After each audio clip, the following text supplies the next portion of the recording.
You ready? Okay. All right. We're live now. All right. Ladies and gentlemen, if you'll gather and give us your attention, we're ready to begin and call the meeting to order for the Auctioneer Law Task Force. Since we had really no official minutes from the last meeting, since the main thing was to just get the ball started, I guess we'll go through. Do we need to do a roll call, or just you've got that down as far as your members that are present, and we've got enough for a quorum? Yes, sir. Thank you. So we've basically got from the agenda there the subject topics to discuss this morning, and I guess we'll just carry them right straight down the list chronologically as they're put in. I don't think there's been any weight added one way or the other. It's just what people had sent in to either Carter or myself, and so we'll start with the Apprentice Auctioneer requirements. And I'll just open it up, I guess, for discussion. Ressa? Do you mind if I take a minute to introduce myself? I'm sorry. Good. That's okay. Just because I'm very pleased to be here, and there are some people here I don't know. I'm Ressa Hansen. I am the auction school appointee from Speaker Harwell's office. I'm with Nashville Auction School in Tullahoma, Tennessee, and I have a unique perspective, I think, to bring to this discussion, in that Nashville Auction School is the only auction school that is an approved education provider for continuing education and basic education for every state with licensing. And I deal with the regulatory ends with other states, and kind of have some different views on how other states do auction law as well. So I'm glad to be here. Thank you. Thank you, and I apologize. I think everybody else was here the last time. Although maybe for the sake of the video and others in attendance, we might go back around and just introduce real quickly. Plus, we're also waiting to get. Yeah. My name is James Geary with the Tennessee Auctioneer Association.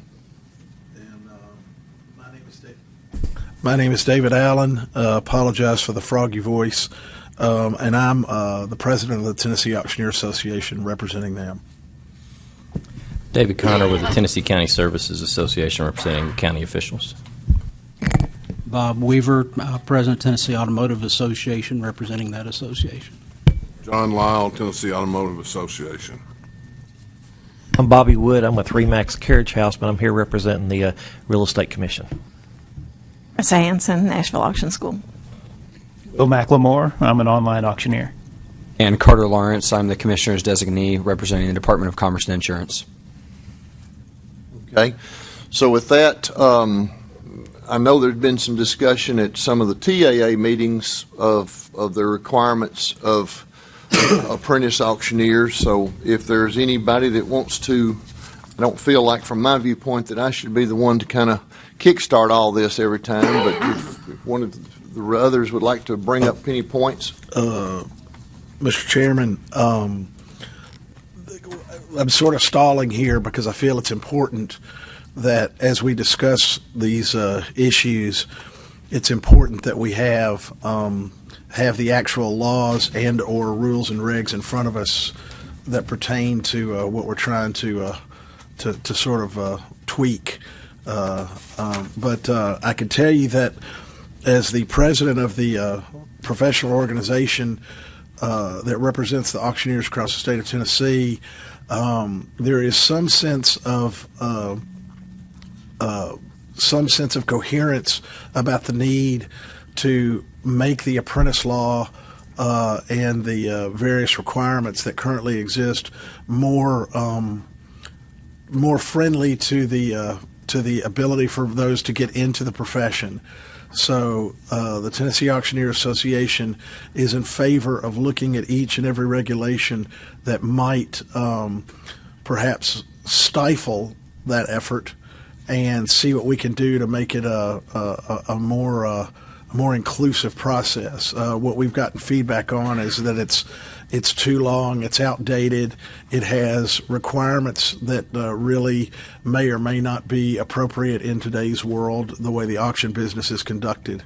And so the emphasis on our part would be to take a look at it, line by line is kind of how I figured we'd be looking at things, take a look at it and see, okay, this still applies. This is good reasoning. This is sound advice. This doesn't apply.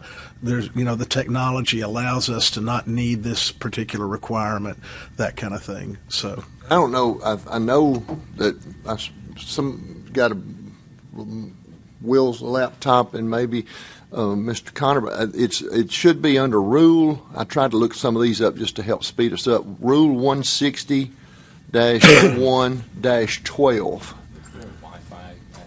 Yeah, so apparently there is Wi-Fi that my assistant's coming back to give the information on, but he's also bringing iPads that have the rules and laws loaded onto them so that we can pull them up a little more quickly and take a look at them. So he was at the beach last week on vacation, so we didn't get a chance to get this set up in advance. So I apologize for that, but he's doing that right now and we'll be back shortly. okay. I mean, what you might do, James, is just read off. read off the first one and the get some first feedback. sentence, and we can go down that. The first part of the rule: in order to be permitted to sponsor an apprentice auctioneer, an auctioneer must be licensed for at least 2 years and be in good standing with the commission. So that's the sponsoring auctioneer, the way I take it, that would support or have the apprentice auctioneer under him. They would have to be licensed for 2 years. I mean, not quite sure how we want to address each of these in terms of a format, but could it be something as simple as any discussion on whether or not that needs to be changed?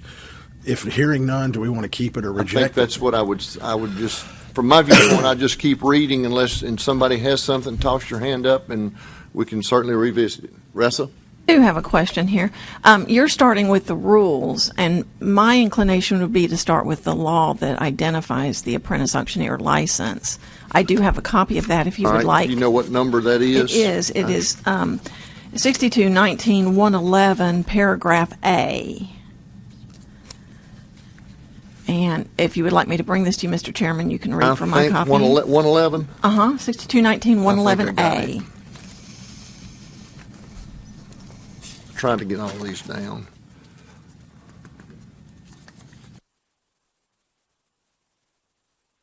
Okay. General licensing provisions. All right.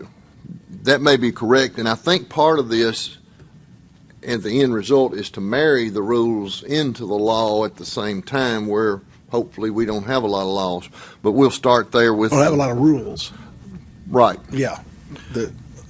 Let's see. Any individual who desires a license as an apprentice auctioneer shall submit an application to the commission on the prescribed form.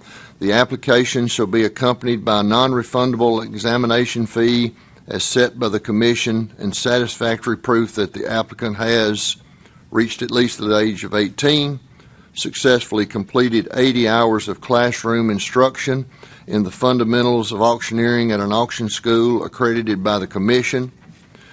And I just keep going, probably. Well, I would wonder if we should look at the word classroom and make that more inclusive to include online classrooms. I'm not sure how that can be interpreted, but the trend is to take them online, and if we have educational classes that meet the criteria of what needs to be taught, I'm not too sure that there's a need to make them have to come to a place to do it.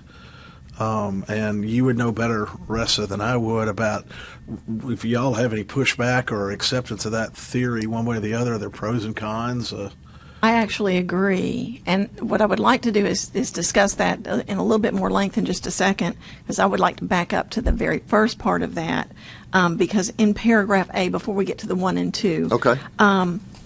That there is, in order for someone to become an apprentice auctioneer, they do have to file an application on the prescribed form, which is now, I think, on the core system. However, accessing the applications on the core system is a little bit problematic, but they don't pay their examination fee at the time of application anymore. They register with the testing provider and pay their testing fee, examination fee, to the testing provider, and they pay their application fee to the state of Tennessee. So there's just some antiquated language in that. I still think they need to be able to make application on the prescribed form or the prescribed method, but that statement that the application shall be accompanied by a non-refundable examination fee is antiquated language. That's not how it works anymore. How would you recommend it? What would you like? You could change it to an application fee, because they do submit their application fee with their application, but their examination fee is separate. When this was written, actually the commission gave the examinations, and that's, you took your examination that way, and you may have as well. So it was all paid in together, and that's just not ever been changed. So what your recommendation would be is to strike the word examination and put application? Yes. Yeah, I mean that's a simple, in my opinion, a simple change. Oh, I'm curious. Let's go back to the fees, because one of the task force's goals was to try to make this as inclusive as possible, break down as many barriers that seem to be prohibitive. I can't remember what the fees are. Do we feel like the fees are commensurate with what they need to be doing from an administrative standpoint? What does it cost now to make those submissions? 1 and 2 and a quarter. I think it's $225. I don't have it memorized. I apologize. But the fee to the testing vendor is non-refundable. It's directly to them. And if you don't pass, then you'd register with them again and take it again until you pass. And is that fee set by the vendor, or is that set by the state that the vendor has to? Contract that we have, I believe, so it's somewhat controllable, but the testing fee is separate from the licensing fee. The I understand. $225 is the licensing fee. I think it's $150 or $160 to take the test. Because some of the feedback we got in the association, you would hear people say, you've got to pay X amount just to get in the game. Right. And so we need to be able to recommend to the legislature, we've looked at X amount and we think it's a fair amount, or we think it should be lowered, or we think they could, it should be higher because it's not meeting the needs. So, if I might, if we're going to get into a fee discussion, I would ask that we maybe hold that off for a future in order to talk about broader financials. My understanding is that this is maybe a little bit outside of what the task force was brought together to do, to talk about the fees surrounding the commission. If we do want to have that discussion, which I think that that there's a broad enough discretion for us to talk about it, that we should probably do that while informed by looking at the financials, because as you all know, there are a lot of factors that go into the reason as to why the fees are what they are and what a change would do for impacting the program moving forward. So then I agree with 18 years of age. Or there's not of the licensing states, 18 is usually the licensing cutoff. Unlicensing states have no age limits. And then the classroom instruction, the law specifically says that the instruction has to be in the classroom, and that has been something we've taken issue with for a long time. You can do an awful lot of things online. You can, get a doctorate degree in library science online. You certainly real estate education. You become a real estate affiliate or real estate broker online. And there are a lot of the aspects of the auction education curriculum that are conducive to online learning, which does lower the entry barriers in that someone doesn't have to travel to Tullahoma, Tennessee, or to Texas or to North Carolina or to Indiana in order to sit in a classroom and take 10 or 14 days out of their life, that they could actually do this at home. There are other parts of the curriculum that are very hands-on, such as the bid calling instruction, and we engage in a contract writing exercise, so they actually get some hands-on experience in doing some of those fundamental things. But all of that aside, there is still a great deal of the curriculum that could be conducted online. Now, the Commonwealth of Kentucky several years ago did implement a 6-hour, what they call core education program, that's mandatory for all Kentucky licensees. And a couple of years, I guess maybe 3 years after they implemented the core program, they are the first state and the only state at this point that has recognized online education for apprentice auctioneers. And the way the Kentucky Code, basically in the Reader's Digest condensed version form, reads on that issue is that in order to be an apprentice auctioneer, if you attend, you can elect to go to school. Or you could take the 6-hour core course, Kentucky core course, and another 6 hours of additional education online for a total of 12 hours education online, and serve your apprenticeship. And you can get the apprentice license entirely through online education. Now, if you want to, let me just a second, David, if you want to advance that apprentice license to a full auctioneer's license, then you have to have classroom education. So it's kind of a hybrid sort of thing. I think it would make a lot more sense to do partial classroom and partial online. How long does their apprenticeship last? Their apprenticeship is a 1-year apprenticeship, but there is a conduct period that you have to participate in a certain number of auctions. And so if you do not participate in that number of auctions in that first year, then you have to extend your apprenticeship. How do they measure that? One of the things that was brought up in the TAA was perhaps the antiquated notion of a point system. But for those who felt like the point system was valid, it was valid to those people because it signified a record of what the individual had actually participated in. He had participated in contract signing and creating advertising, in bid calling, in ringing, that kind of thing. So how does Kentucky, if you know, how is there a record of is it just he attended this auction or she attended this auction, and so that's one auction under their belt kind of thing?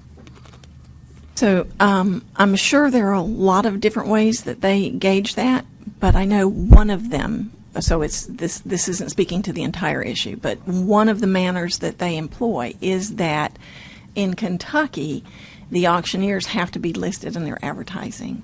And so a sale bill that would have the apprentice's name on it as an auctioneer for that auction would be an indicator that they participated. Yeah. On their program, does the auctioneer still have to sign off that the apprentice has met? I suspect on some level. I'm just not exactly sure of the finer particulars of that. But I suspect on some level, like I said, I think there are multiple ways, and I don't have all that in my head. I could certainly find out for the next meeting.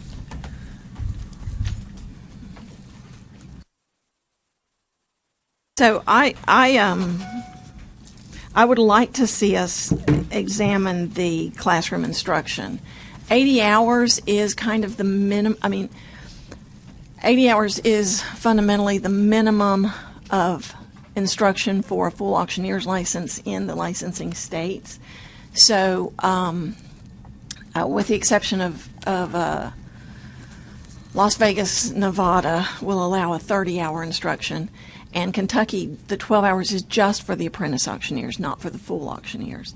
So they're operating on the premise that apprentices will stay apprentices for a longer period of time, or that's all they aspire to be, that they don't aspire to be a full auctioneer. So here's my question, though. Where's the TCA?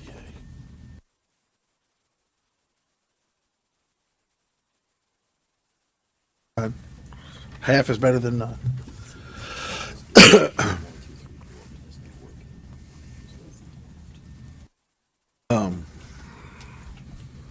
For now, are we saying that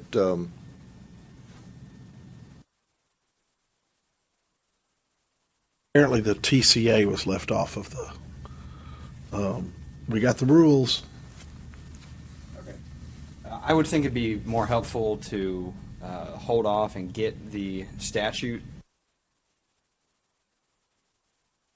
Agree. So I apologize, and I'll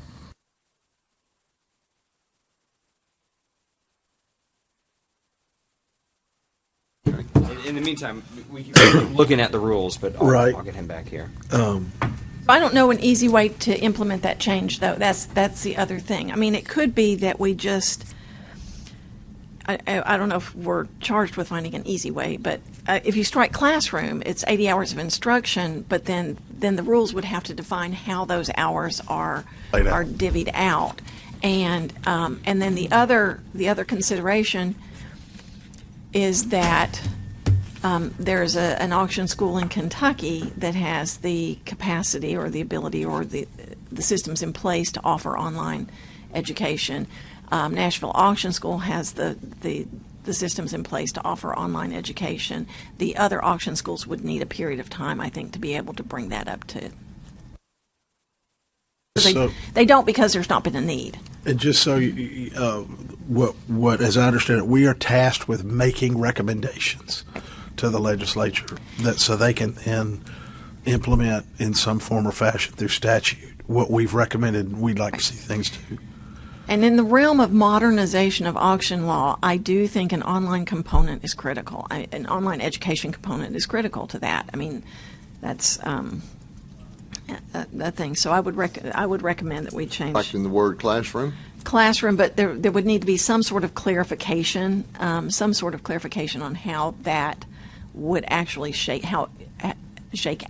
Again, I think online education is really important, and I think it does modernize the process. I think there is still a certain amount of education that would be beneficial hands-on. I can't teach David Allen how to call bids online, but I can certainly teach him how to calculate commissions or advertising rates or sales tax online. Question and a comment. How are I think you mentioned that these schools had to be accredited. Is that by a national governing body, or are they schools that are approved by the state auctioneer's license? Okay. I guess as long as there's some oversight by the state in terms of which schools are approved programs, I would suggest, just so that you don't have to come back and revisit it in 5 years when there's now holographic learning or something else, don't put details into the statute. Right. Just Right. make it training that is in compliance with the approved rules and regulations of the auctioneer's licensing board, and leave that out so you don't have to come back again. And if I'm correct, every school has to be accredited by the commission. Yeah, we don't use the word accredited because that does imply a national process. Approval, I think, is the term that's used. Okay. But yes, there are the curriculums, and there is a section of the rule that addresses auction schools and auction school approvals. All right, let's move on now. The B of that, any individual who desires a license as an auctioneer shall submit an application to the commission on the form. Application shall be accompanied by a non-refundable examination fee as set by the commission. Reached at least an age of 18 years old. Served as an apprentice auctioneer under the supervision of a licensed full-time auctioneer for a period of 2 years. Well, as we've talked about, there seems to be a general consensus that that's too long. That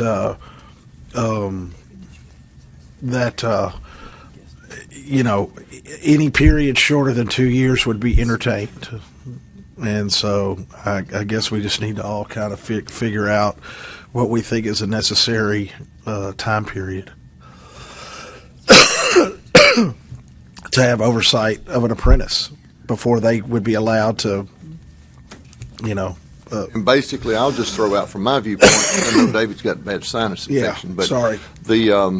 From the meetings we had at the association, I think, and Will, you can chime in too, that pretty well everybody was under the impression 1 year would be sufficient as far as what the association said, because it would still have to have the sponsoring auctioneer to sign off to say, yes, he's gone through enough and 1 year satisfactory. The problem got to be in times past, I think, is that there were parts of the state where some of the auctioneers weren't having as many auctions, and it might have taken 2 years to get up enough time or auctions under his belt, so to speak, that they would be qualified.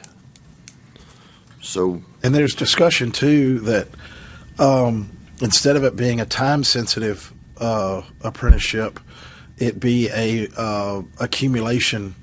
If you're working for an auctioneer who is ripping off 4 auctions a month, that's a pretty healthy schedule, and maybe you don't need to have a year under your belt because you've already done 50 auctions, and so one of the things we might look at is have an either-or situation, either at least 1 year or a minimum number of auctions participated in, something like that. That would allow for people who are working for an active auction company to be able to assume full auctioneer licensing sooner than people who are working for somebody who just has a few every now and then. And I'm not sold on the idea that time is, if the auctioneer you're working under only has 1 auction 1 year, I'm not sure that year was particularly beneficial to you. So I'm not sure that just a straight time designation is the answer. Those of you who are not auctioneers or who have not been through this process, the point system that is being talked about, it is spelled out in the rules. There are 7 categories of activities that cover contracting, bid calling, clerking, cashiering, advertising, working the ring, auction settlement and closing, and something else. And you get a certain number of points per activity. I agree with a lot with what David is saying in that for an apprentice auctioneer who is putting in 2 years' time but only works 2 auctions in that 2 years, even though there's a minimum participation on the points, is that they have to have points from 4 of the 7 categories. In addition to the 2-year time frame, that some kind of an apprenticeship period that was compressed, or participation in a certain number of those activities would be beneficial, because an apprentice that all they do is call bids is not learning anything about writing a contract, and then they become a full auctioneer and they're authorized to go out and bind a contract. And I think that participation in maybe even all of those activities would be beneficial over a period of time. So either a period of time and or some kind of a combination of that. Well, and let me play devil's advocate to that. There are those auction companies who would exist and will never call bids. Exactly. And so therefore, their only interest is in being in the auction business is in an online setting. So are we penalizing them by requiring them to do something they have no desire to participate in? Well, that's a good point. Yeah, so maybe some of the 7. And that part of the rule may need to be eliminated. Right. I'm saying, not to speak for Will, because Will could do that pretty eloquently himself. He may or may not. The Will McLemores of the world, who can do both online and live, as that moves forward, I'd be interested to hear what your take is, Will, on that. And I know you have a problem, don't you, with just the apprentice auctioneer designation in general? Well, if you look at it now, there's a big part of the industry that's been unregulated altogether since 2006, and that percentage of the auction business, we don't know what it is, because even the National Auctioneers Association doesn't keep good statistics as to how many auctions there are. But it's a big number, and that the market share of online auctioneers has increased over the last 12 years. And so even when it was exempted in 2006, it is now more than it was then. I think we could all agree on that. We don't know how much more, but it's a big percentage of the business. And it's not been regulated at all in Tennessee since 2006. And so I'm looking at it as an online auctioneer as to, we can get down into the details of rules and law, but I think we have to look at what's the statute trying to accomplish by imposition of an apprenticeship on the members of the general public who would like to transact business as agents, as auctioneers. And what harm are we trying to prevent by having that in place at all? And also looking at my personal interest, and then also those other online auctioneers that I'm in touch with.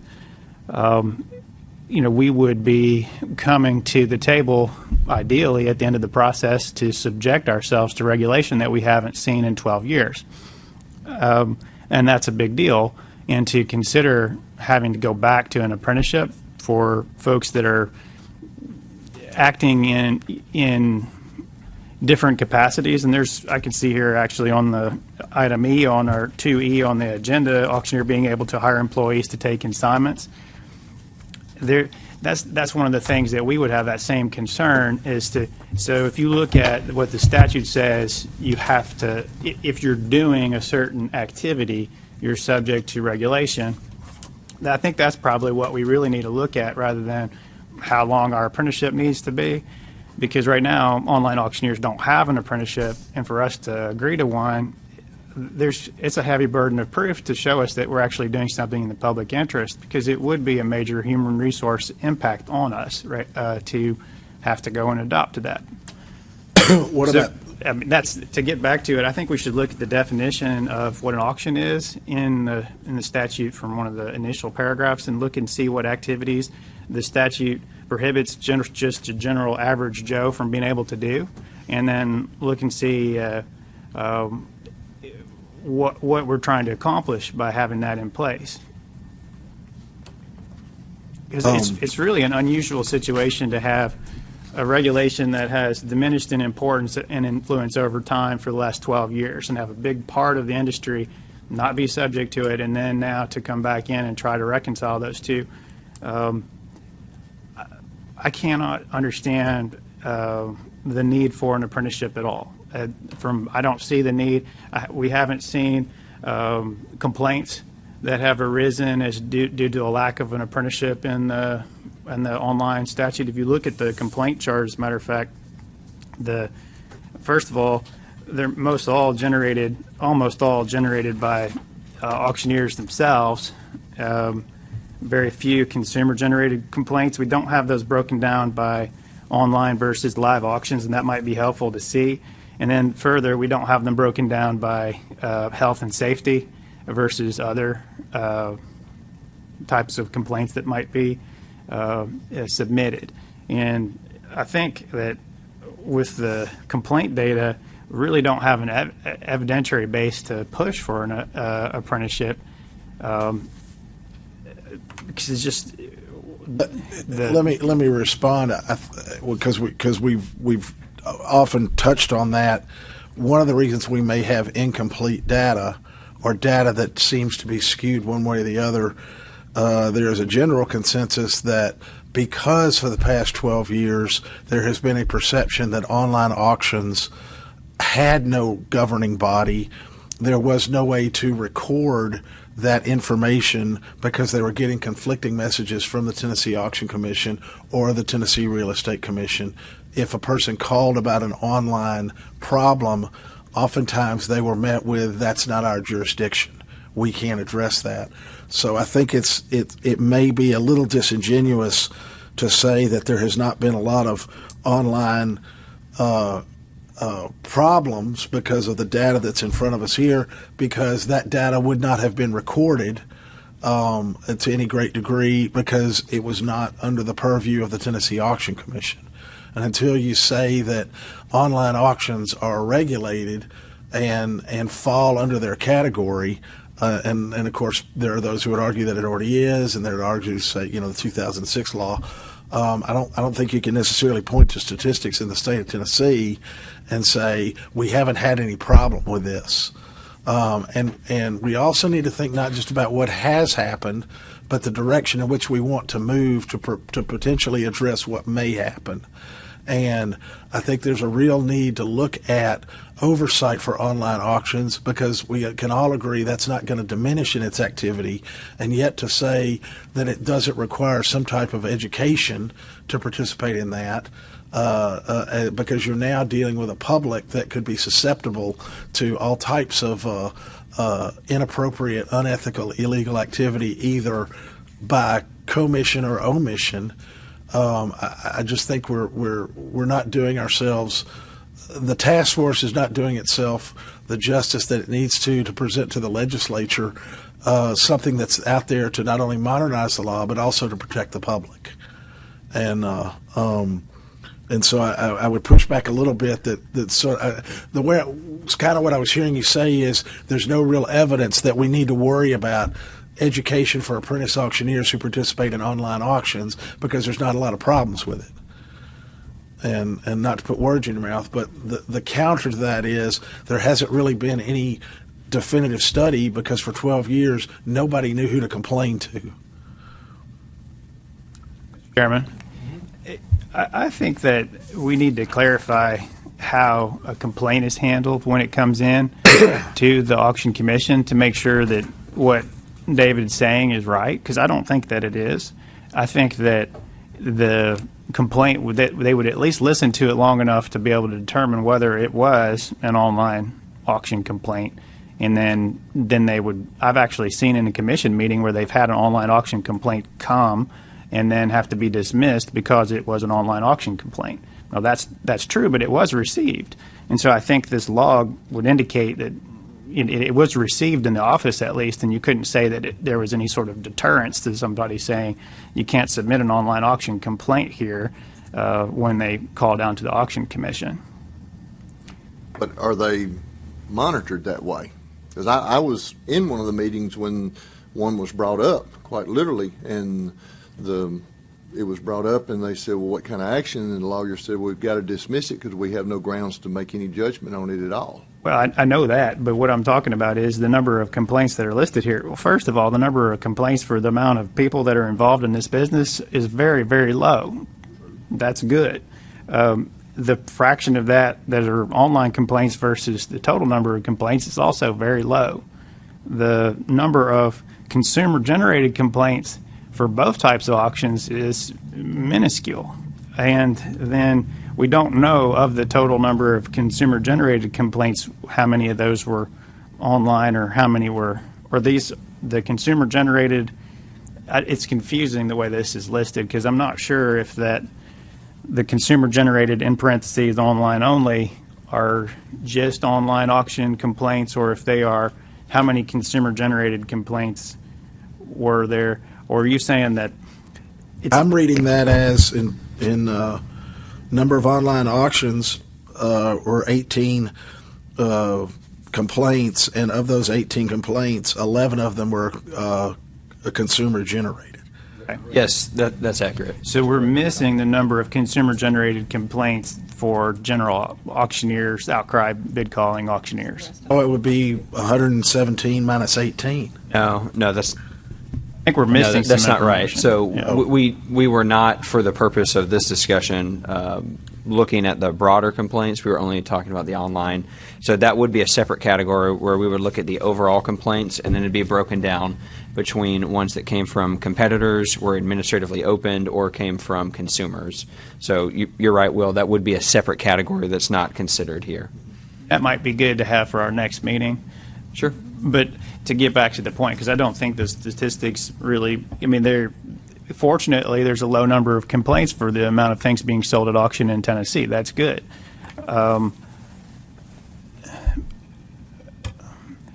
But I think our job here, from what I understand it, is to keep from bringing a dispute back to the legislature next session.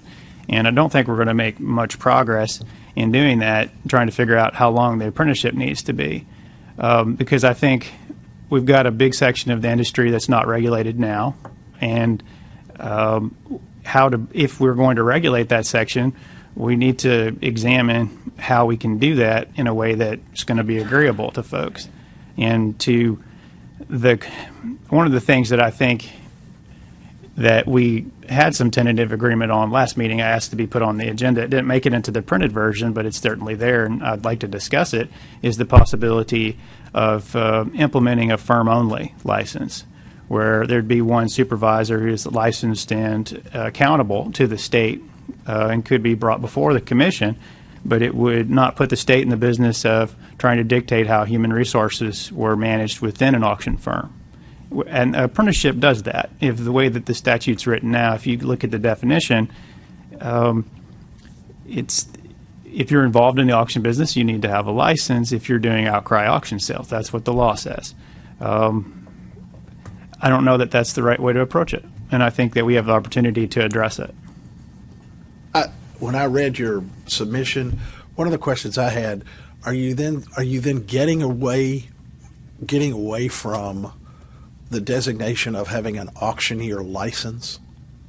Yeah, it would be a firm license only. So you would have to have if you were operating a company that sold things at auction in Tennessee, you'd have to have a firm license, and there'd have to be somebody who was in charge of that firm. Somebody would not be called an auctioneer.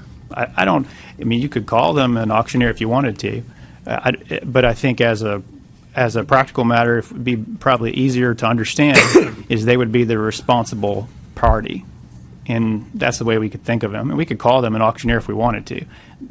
Then the auction industry itself has a hard time with the word auctioneer now, because some people think that it's strictly tied to being an outcry bid caller, and other people think that it's more inclusive. So I just as soon use responsible party for the firm. I do. I do think that we are going to get bogged down if we get into much of a discussion about live cry auctions versus online auctions as the definitive way to take assets into the marketplace by the auction process. Certainly when these laws were written, live cry auctions were it. And so on a lot of Will's points, I agree with him that the laws that we have don't address this whole thing about online auctions. And I also agree that more than likely in his business model, the apprentice auctioneer is irrelevant. And yet, even though it is a big segment of the auction industry right now, in the state of Tennessee right now, it is not. And so when you look at a major metropolitan area like Nashville, like Knoxville, like Memphis, you have auction companies that are routinely and regularly engaging in online auctions. I spoke with a client out of Murfreesboro a couple of months ago who made the comment of back in the day when people still went to live auctions, which to me was a little bit humorous, because in my market in southern Middle Tennessee, there are four companies that are doing online auctions. And so, and my husband's company is one of those. So we have some claim in the market share on that. But when you look at the number of auctions just in my county that are happening every week, the vast majority of them are still live auctions.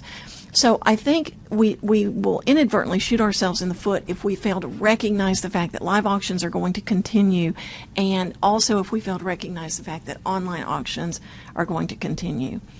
The other point that I would like to make is that when I reviewed the tape from the previous meeting, one of the things that just jumped out at me, and again this morning in the conversation, is that those of us in the industry tend to use the word auction and auctioneer interchangeably, and I think that is going to be a point that we really need to differentiate the laws and the regulations as they apply to auctions. So in Will's comments, the firms or the galleries or the auto auctions, and how those regulations apply to the actual person, the auctioneer, whether it's a bid caller. And I also agree with some distinction between bid callers versus, the old term used to be master auctioneer. They used to use that term a lot. 15 years ago, as a master auctioneer is the person that owns the company that's out there, like, James Gary here is a master auctioneer. So I think that we can kind of go through and still look at the apprenticeship, recognizing that that may not apply to the online thing because that's a whole nother beast that we need to address separately. And I think that there might be some way that we can make a provision or a recommendation to the legislature to address it separately as a separate issue.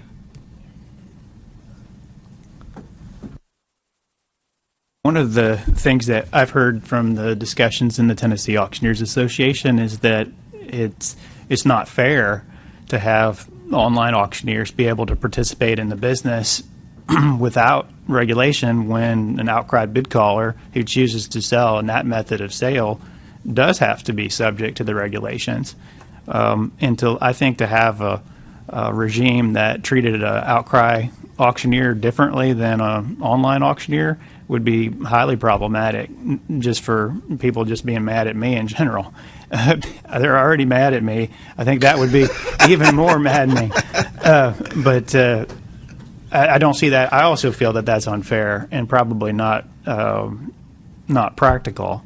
But I would remind everyone also of what Senator Bell said in the time when we got before the Joint Government Operations Committee, talking about looking hard at the need for an auction license statute at all. And that really, I think, is an alternative that could come to pass in the event we fail to make a compromise. And one of the things I know that online auctioneers could compromise on would be, we don't mind necessarily having somebody have to be accountable to the state. But what we do mind, I think, is having the state tell us exactly how all the personnel within the business that they have to have an individual license in order to come and work for us. And I think that gets in the way of job creation, growth, and a bunch of other things that I think led Senator Bell to make his comment. What I was going to say, because we always kind of come back to some big overarching themes, is you can very easily make the statement, other than standing up in front of someone and bid calling, what does an online auctioneer have to know that a live bid caller auctioneer have to know? They need to know the same things.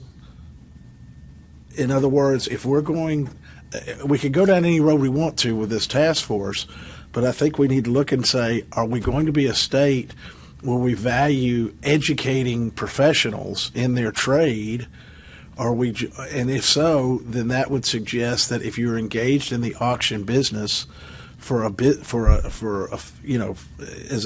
a business, then we say to that person, whether you're doing it in an online format or whether you're doing it in a bid calling format, up until the point where someone steps in front of a microphone, they should have to know exactly the same things.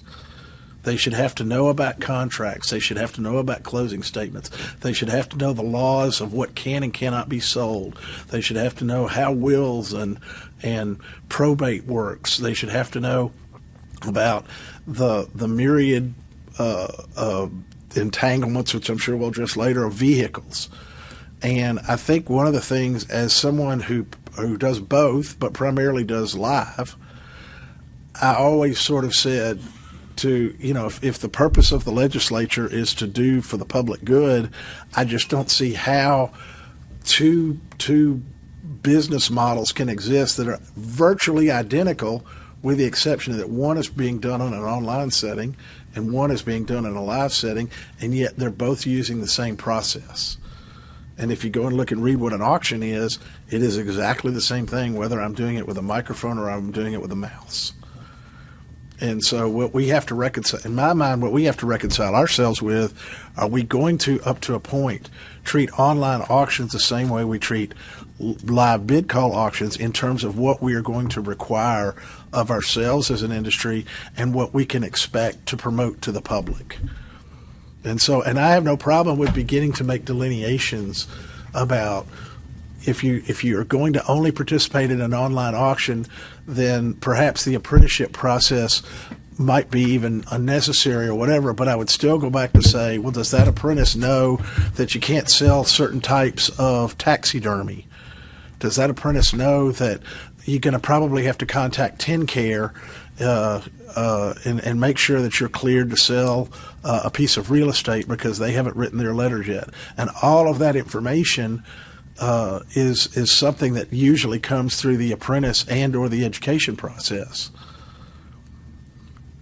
Could I interrupt real quick? I just wanted to let everyone in the audience know what was just passed around were the iPads that now should have everything that we need on there: laws, rules, the agenda, maybe a couple other documents that I had requested on there as well. But just so there's not confusion from the audience.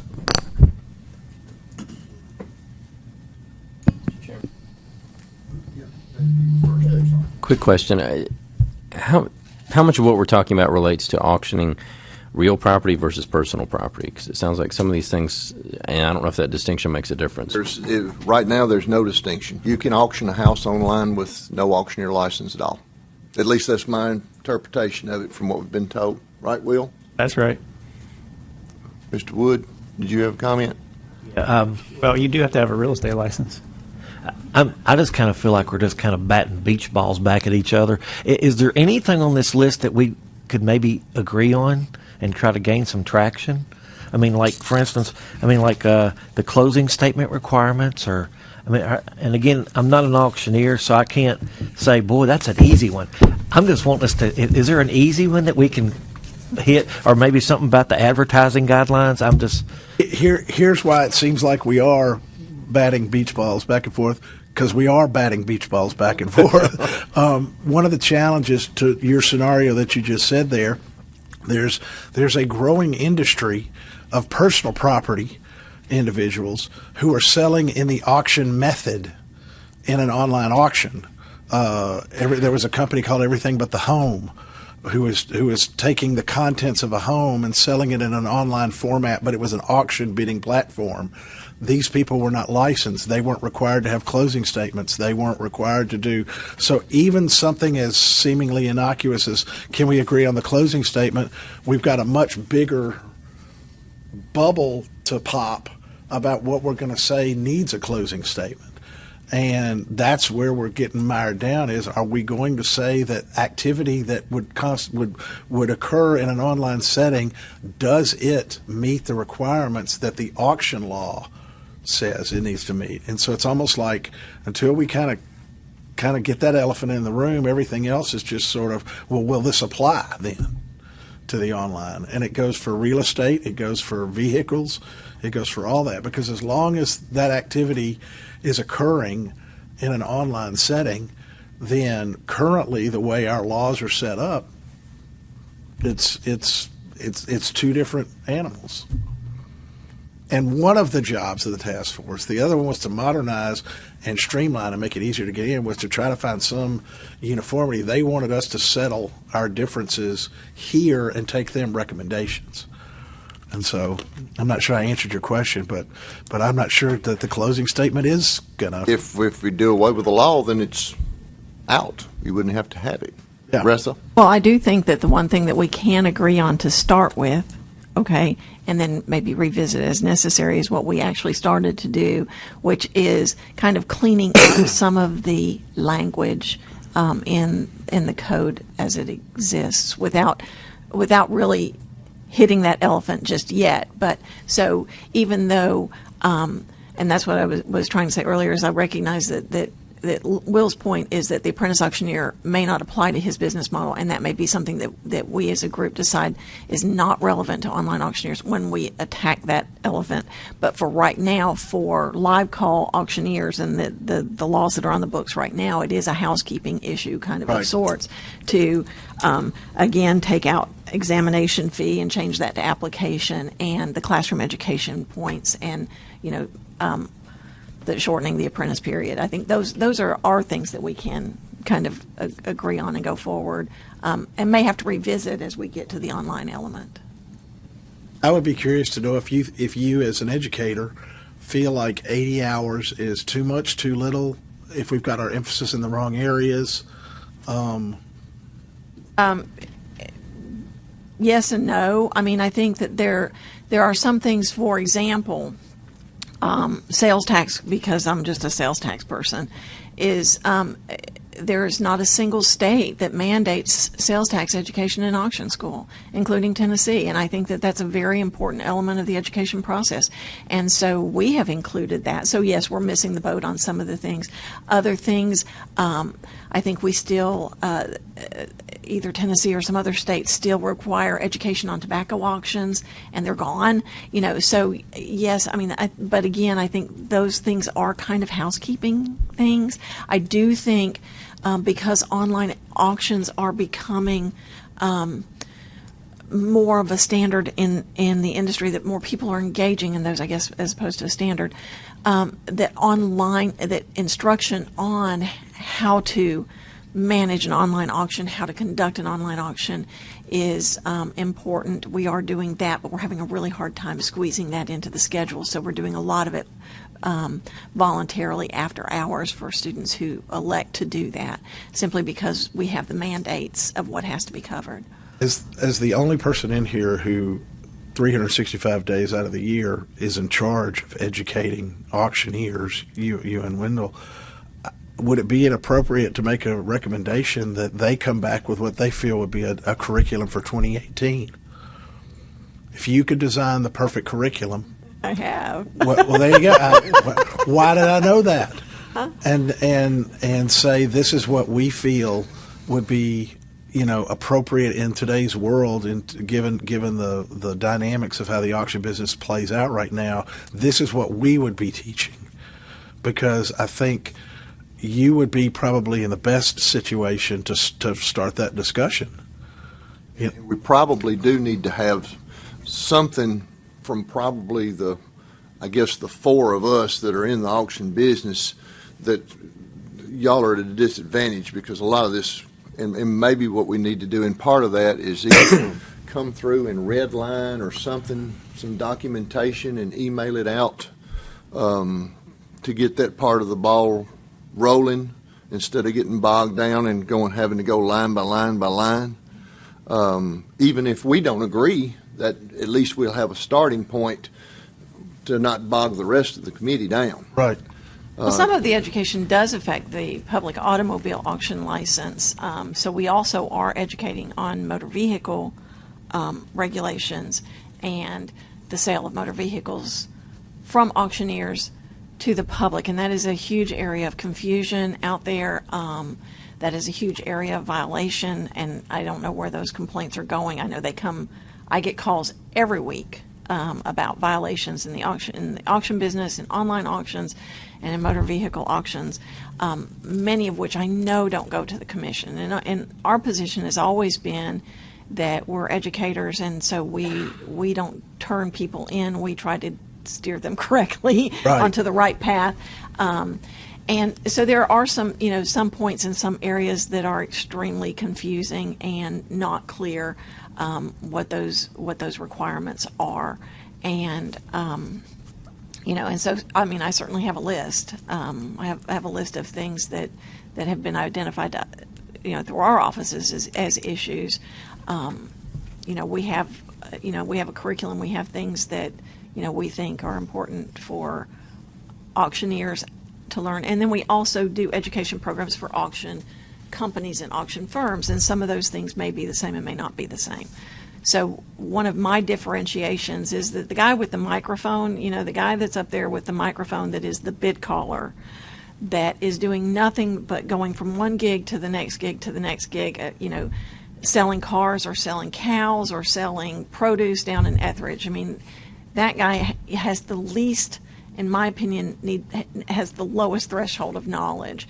But for the auctioneer that is out negotiating the contracts to sell those cars, so the auctioneer that's going to be signing those titles, the auctioneer that is going to be doing closing statements, that's accounting for the money, those people are the ones that have the highest threshold.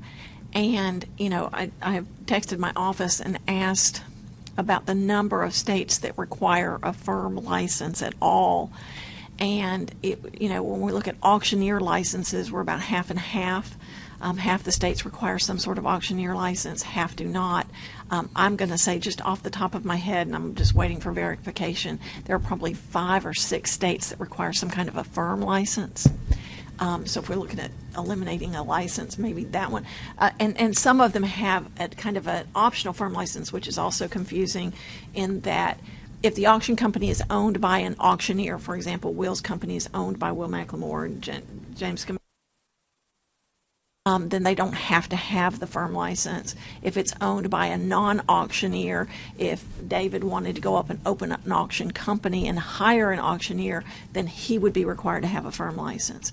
But where that becomes a problem, and where every state's laws become a problem, is that it does not address companies like Mannheim, Ritchie Brothers, Everything But the House, these national companies that are out doing businesses in multiple states, and there are quite a few of those. Some of them are corporately owned. Ritchie Brothers is publicly traded. Who owns the company? Who's responsible for the firm license? To have a firm. So there's all kinds of clarification and confusions around those. So there's just a lot of kind of catching up. Which also leads back to one of the points down here, the non-auctioneer owned firm and gallery licensure. Is that even necessary anymore? Should we have just the auctioneer to be a firm or an auctioneer that would be responsible for those? Will? One other consideration Ressa mentioned or didn't mention is, but it's present and certainly on my mind, because I have a lot of friends who live in Tennessee who are auctioneers and who work all over the country.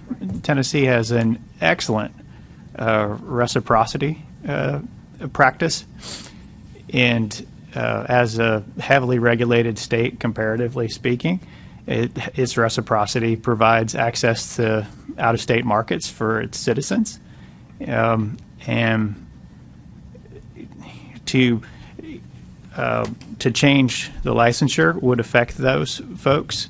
I agree with Ressa. They probably have little to no impact on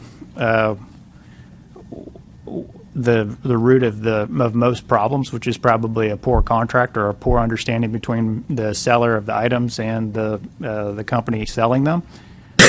But they are subject to most regulation because they're outcry auctioneers and they're subject to everyone's licensure. And so perhaps if we did have a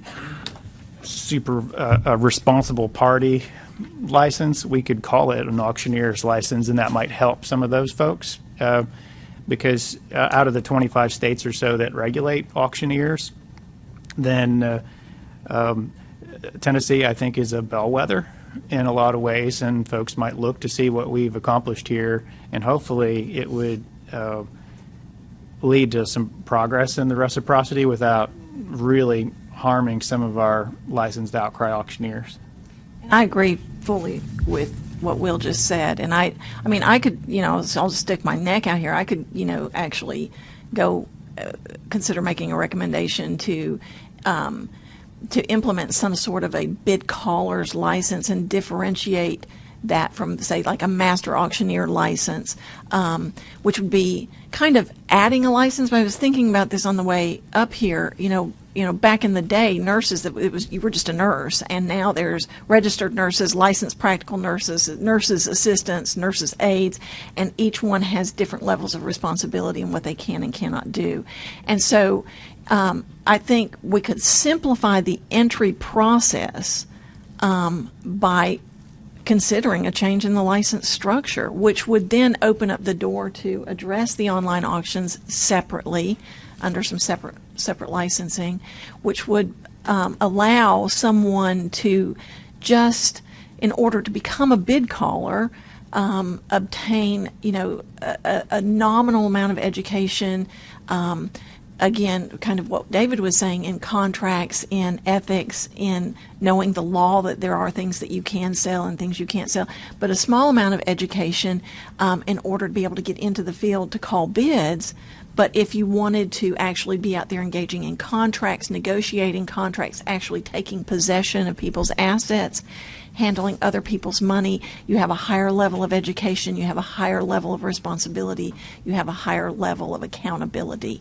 And that would be, I think, one way to address multiple issues that are in front of this task force. Well, and I would just add that I agree with everything you've said, but now we've got to take it and filter it through the prism of we're going to make this easier for people wanting to get into the business. Right. Because that does make it easier for Well, people. theoretically, we just have to make sure that's the way it comes out. Right. Is easier. I did want to add something, going back to something you said earlier. Even though it was anecdotal, you said you get phone calls every week about complaints of online auctions. That's not going to the TAC. That's not going to TREC. That's going to them, which not be reflected. So I'm just saying. I'm sure you're getting other complaints about live auctions as well. Well, yeah, absolutely. Yeah. All of it. I'm just saying. All of it. Yeah. Yeah. And, so the fact that there's issues out there is, that's not even a point to discuss. I think we get too twisted up even on statistics. When I went to college, I know you can look at numbers and it's how you look at numbers, right? Okay. But so we know there's issues out there. We know that there are consumers out there that need to be protected, and I think what we hear the most of consumer concerns is just a distrust. Is the auction company bidding against them? Did the auction company adequately describe their assets? So there's those kinds of things. There's issues out there, and the laws are never going to address all of the issues. There's always going to be issues out there. But if we can kind of make it make some sense.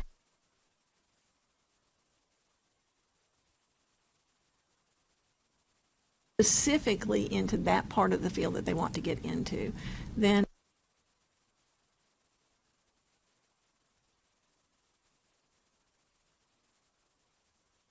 bouncing around everywhere, aren't we? Yeah, but that's inevitable. Again, on 6219-111, paragraph 2B, I would suggest that we recommend the change of examination fee to application fee. Well, and I think that probably, as I said, just for the try to speed this up, maybe you, David, Will, myself, we should maybe look at these individually and maybe redline them or something and come back, because I think we're going to bog down. We've been over an hour and we've never left Apprentice. Yeah. So, Carter, how would that Is work that with the sunshine? logical? Is that something that could be done? Yeah, so it was the opinion of our legal that the sunshine laws would actually not be applicable in this case. But we've been trying to continue to observe them. So in order to continue facilitating that, would be able to send the documents out individually to everyone and then let you redline them separately and send them back in. Because it's obvious the four of us don't agree, and we're in the industry. Sure. So I don't think that is going to happen anyway. To me, that seems like a logical part. Maybe to do part of that way. Can we be a little more specific? Can we say we're going to? Well, let's back up just a second. We'll see. We'll go back to what Mr. Wood said. Advertising guidelines. The items on the agenda is what some of us sent to me. So specifically firm license numbers. I think whereas everybody knows that's been something, if the Tennessean leaves your firm number out of an ad and somebody turns you in, that's probably the one that the auctioneers do the most, I would guess, just out of jealousy. I thought about that the other day and looked at real estate signs. You don't have any firm number on your real estate signs. When you advertise, do you have to advertise like your name as it's registered with the Auction Commission? You're supposed to have your firm number, name, and the number, correct? Telephone number. I think you're supposed to have a telephone number. And maybe the telephone number. I mean, mine do. I can't remember 100%. And the other thing that theoretically should be on an advertising sign is if you have a buyer's premium. Well, I think the the firm number has been an issue to me for years because you're kind of sometimes out of control. And I went to your industry to think about that. I thought, We don't have a firm number on that. I mean, I personally see no reason to have a firm number on a newspaper ad that could be left out. But that may be one item we can agree on here and one we can't. I don't Success. Let's go. I agree with that. I mean, that is Rule 016001.2, paragraph 5.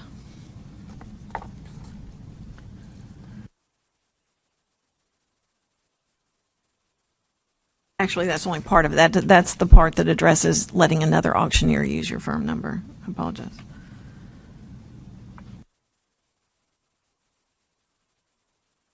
Do we need a motion? I'm unable to get this bill.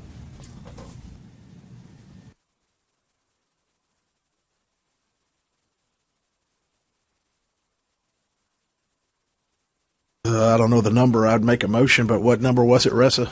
Well, that particular one addresses allowing an auctioneer to use your firm number. That happens frequently where out-of-state auctioneers, some states allow it, where an out-of-state auctioneer would come into Tennessee to conduct an auction and would borrow David Allen's firm number and advertise under his firm number. So that rule that I cited is the one that addresses that. So Ressa, are you looking for paragraph 1? That's the one that says, quote, advertising in any form that is designed to give notice of an upcoming auction must include the name and license number of the auction firm or gallery responsible for holding the sale, end quote. Oh, yes. That's it. That would be it, yeah. So same citation, but Same paragraph citation, 1 rather paragraph than 1. 5. Yes. I'll make a motion to strike, that we recommend striking 0160-01-.20, paragraph 1. A second. Motion made and second. Any other discussion? Want to change it so that the firm name is still in there. That would be I think we were just going to take the firm number Number. off. helpful. Yeah. Thank you. I will amend my motion. I will amend my motion to strike license number from 0160-01.20, paragraph 1. Thank you. You need a second? Yes, sir. Okay. And then will they go back and look and see if it's anywhere else that it needs to be addressed also? I think it may be in a rule somewhere too as well. I don't know. So why. we are talking about a rule right now, but for consistency's sake, would go through this. And I would remind everyone that we're not going to be able to just unilaterally change the rule. That this is, of course, These are our recommendations. lengthy process. Right. Yeah. Any other discussion? Hearing none, all in favor say aye. Aye. All opposed? Motion passes. Mr. Wood, you got one out of the way. Good. And not that I'm picking on these in any particular order. I know we're going to have pushback for the auctioneer being able to hire employees to take consignments if that's the next one on the list.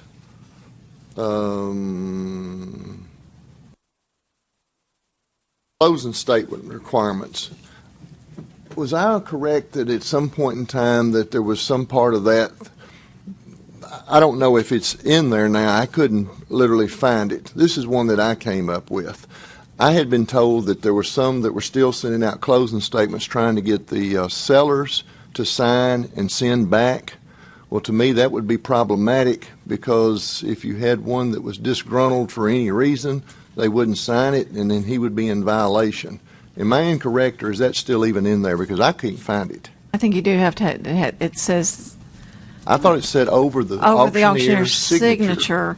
Let's find that and look at it. I know that pretty much is a standard of practice, and I know a lot of auction companies will actually send out the closing statement electronically to have it signed prior to releasing the funds.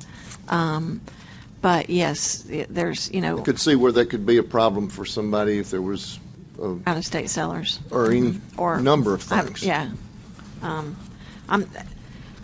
that I believe is actually in the statute, though.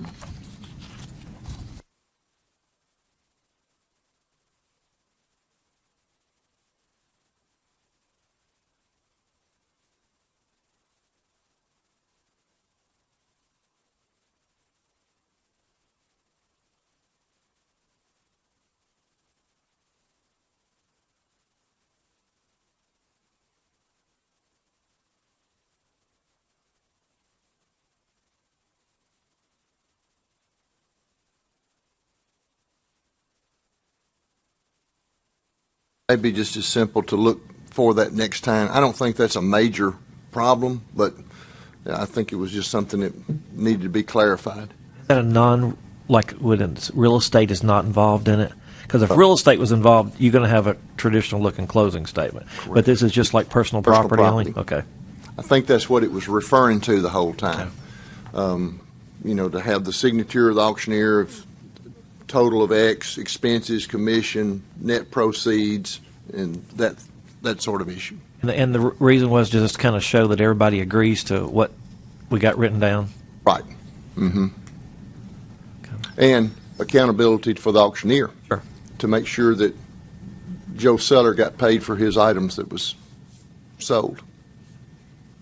Seller doesn't sign it, you don't give them their money? That was my point of contention. If there were, I don't think the seller is required to sign it, not from my memory, and I know that there were some that were. And my thought was that if the seller was disgruntled because something didn't bring enough, for instance, and they just refused to sign it, then we've got an auctioneer in trouble by something that's out of his control. But the rule says the seller has to sign it? I don't think it does. Oh, okay. That's what I was wanting to make absolutely sure. It did not say that. Oh, okay.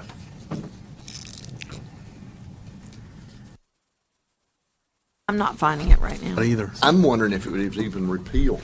Do you remember, Will? I don't know. Do you think that the signature on the check would not constitute over the auctioneer's signature? That's what I was thinking. If he cashed the check, then we're concluded. So long as the statement matched up the amount, it Yeah. seemed like that would be a signature. I don't know. I've never gotten any specific guidance on that. Well, there may be something that needs to be taught in school. See?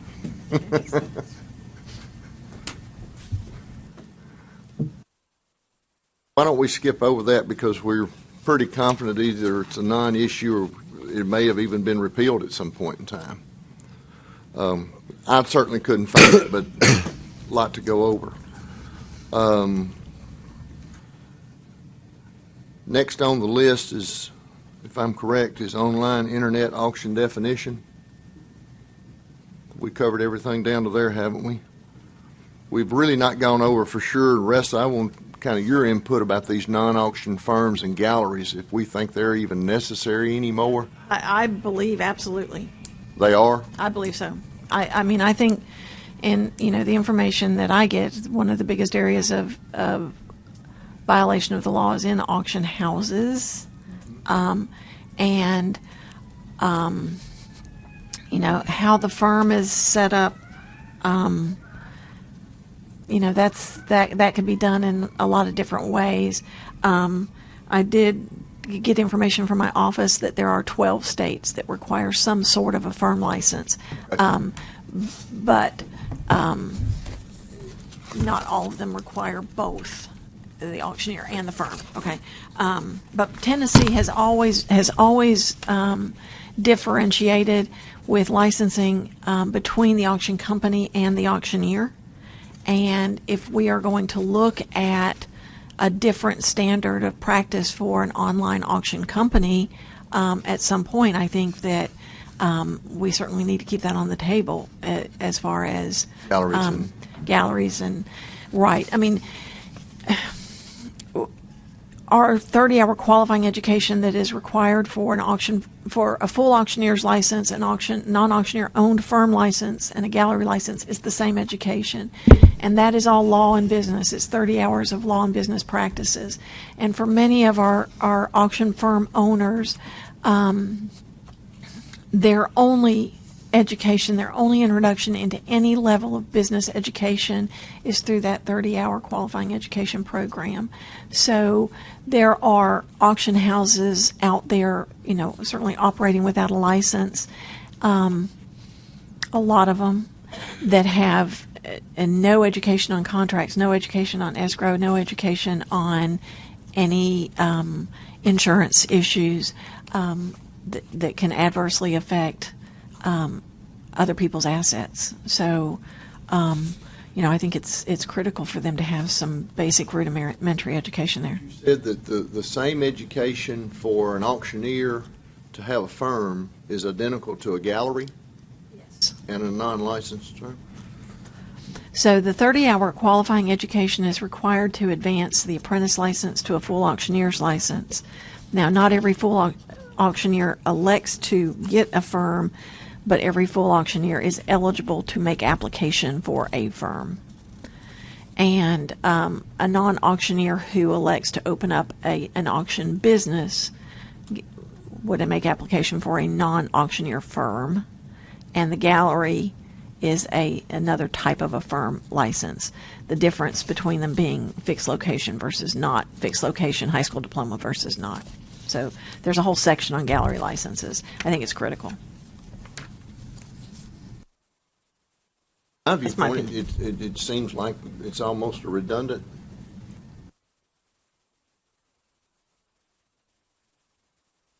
And you should. I agree with that totally. But you're saying for them It's not to the same advance. education that they get in basic. I mean, there's education on the law, there's education on insurance, escrow, sales tax, bankruptcy, and estates, ethics, and we do auction scenarios, but it's a different education than the basic education, so it's not redundant in that. Some of it is review. For example, the law is a review. Ethics is ethics, but we teach it differently. So right? Okay. All right. I'm just trying to make sure we kind of Business, cover down as we're going down the list. Next, obviously, is, as I said, it'll be online internet auction definition.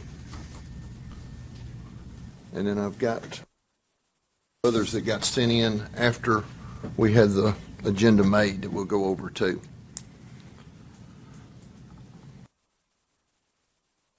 Do we have a definition at all for online auctions or internet auctions? In the rules, under point 28, they are defined in part by what is missing. So, as it exempts out timed listings, or as that is defined. I think that there's also a rule, Carter, that addresses the location of the server, which may be under advertising.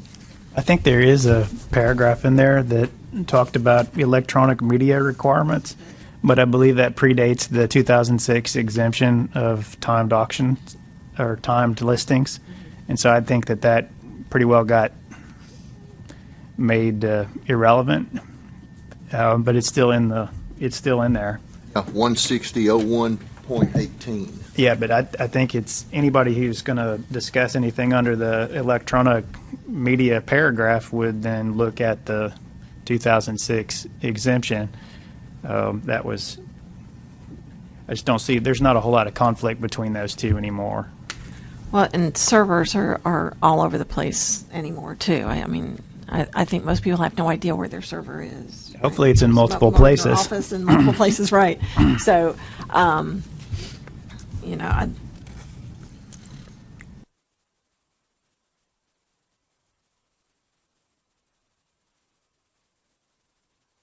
2006 exemption was accomplished in the exemptions paragraph, which is at the very beginning of the law. So if you were going to make a substantial change to anything, that'd be the place to do it. And so it affected everything when it was put in there. And you have the 2016 regulatory changes that took effect July, which excluded online. And I'm looking for it here, and I've my iPad is I'm a I'm a personal computer guy, so I'm having trouble pulling up my thing. Mr. Chairman, I have a question for legal on that issue, on the rule. Is legal, oh.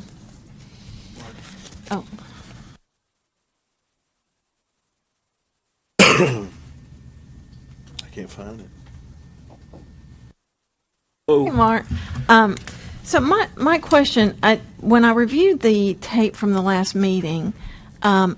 McLemore was talking about the rule being held back with a negative recommendation from the Government Ops Commission, and yet it is still in the rules. So my understanding was that it was held back, so it didn't go to the floor, but it was still put into the rules after a cooling off period. Is that right? But then if I understood it correctly, I think the rule expires when it has a negative recommendation from. If you read the note below that rule, it says on the administrative history, the new rule filed September 6, 2016, effective December 5, 2016. However, the Government Operations Committee filed an 11-day stay of the rule. New effective date is December 16 of 2016. So that just references an 11-day stay or an effective date of December 16th. So that sounds to me as if that rule is, in fact, a part of the rules.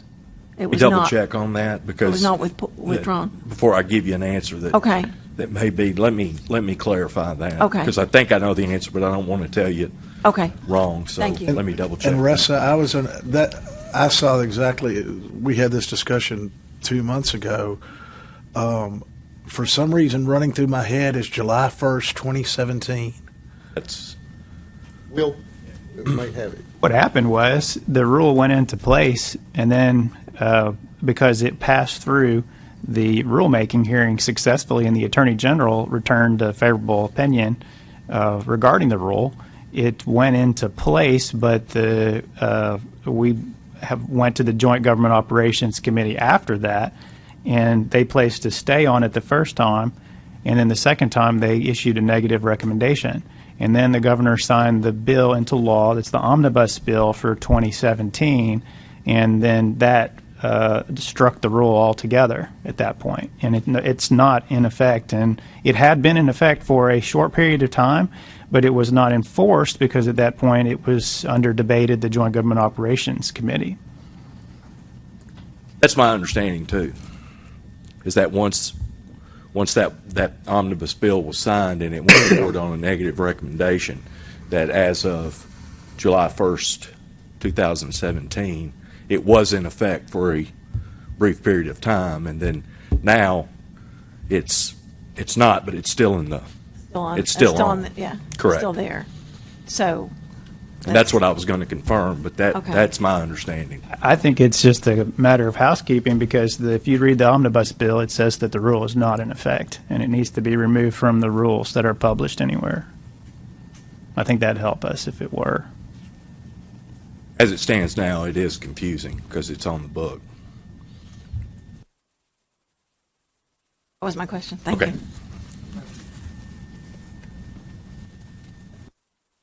Online internet auction definition.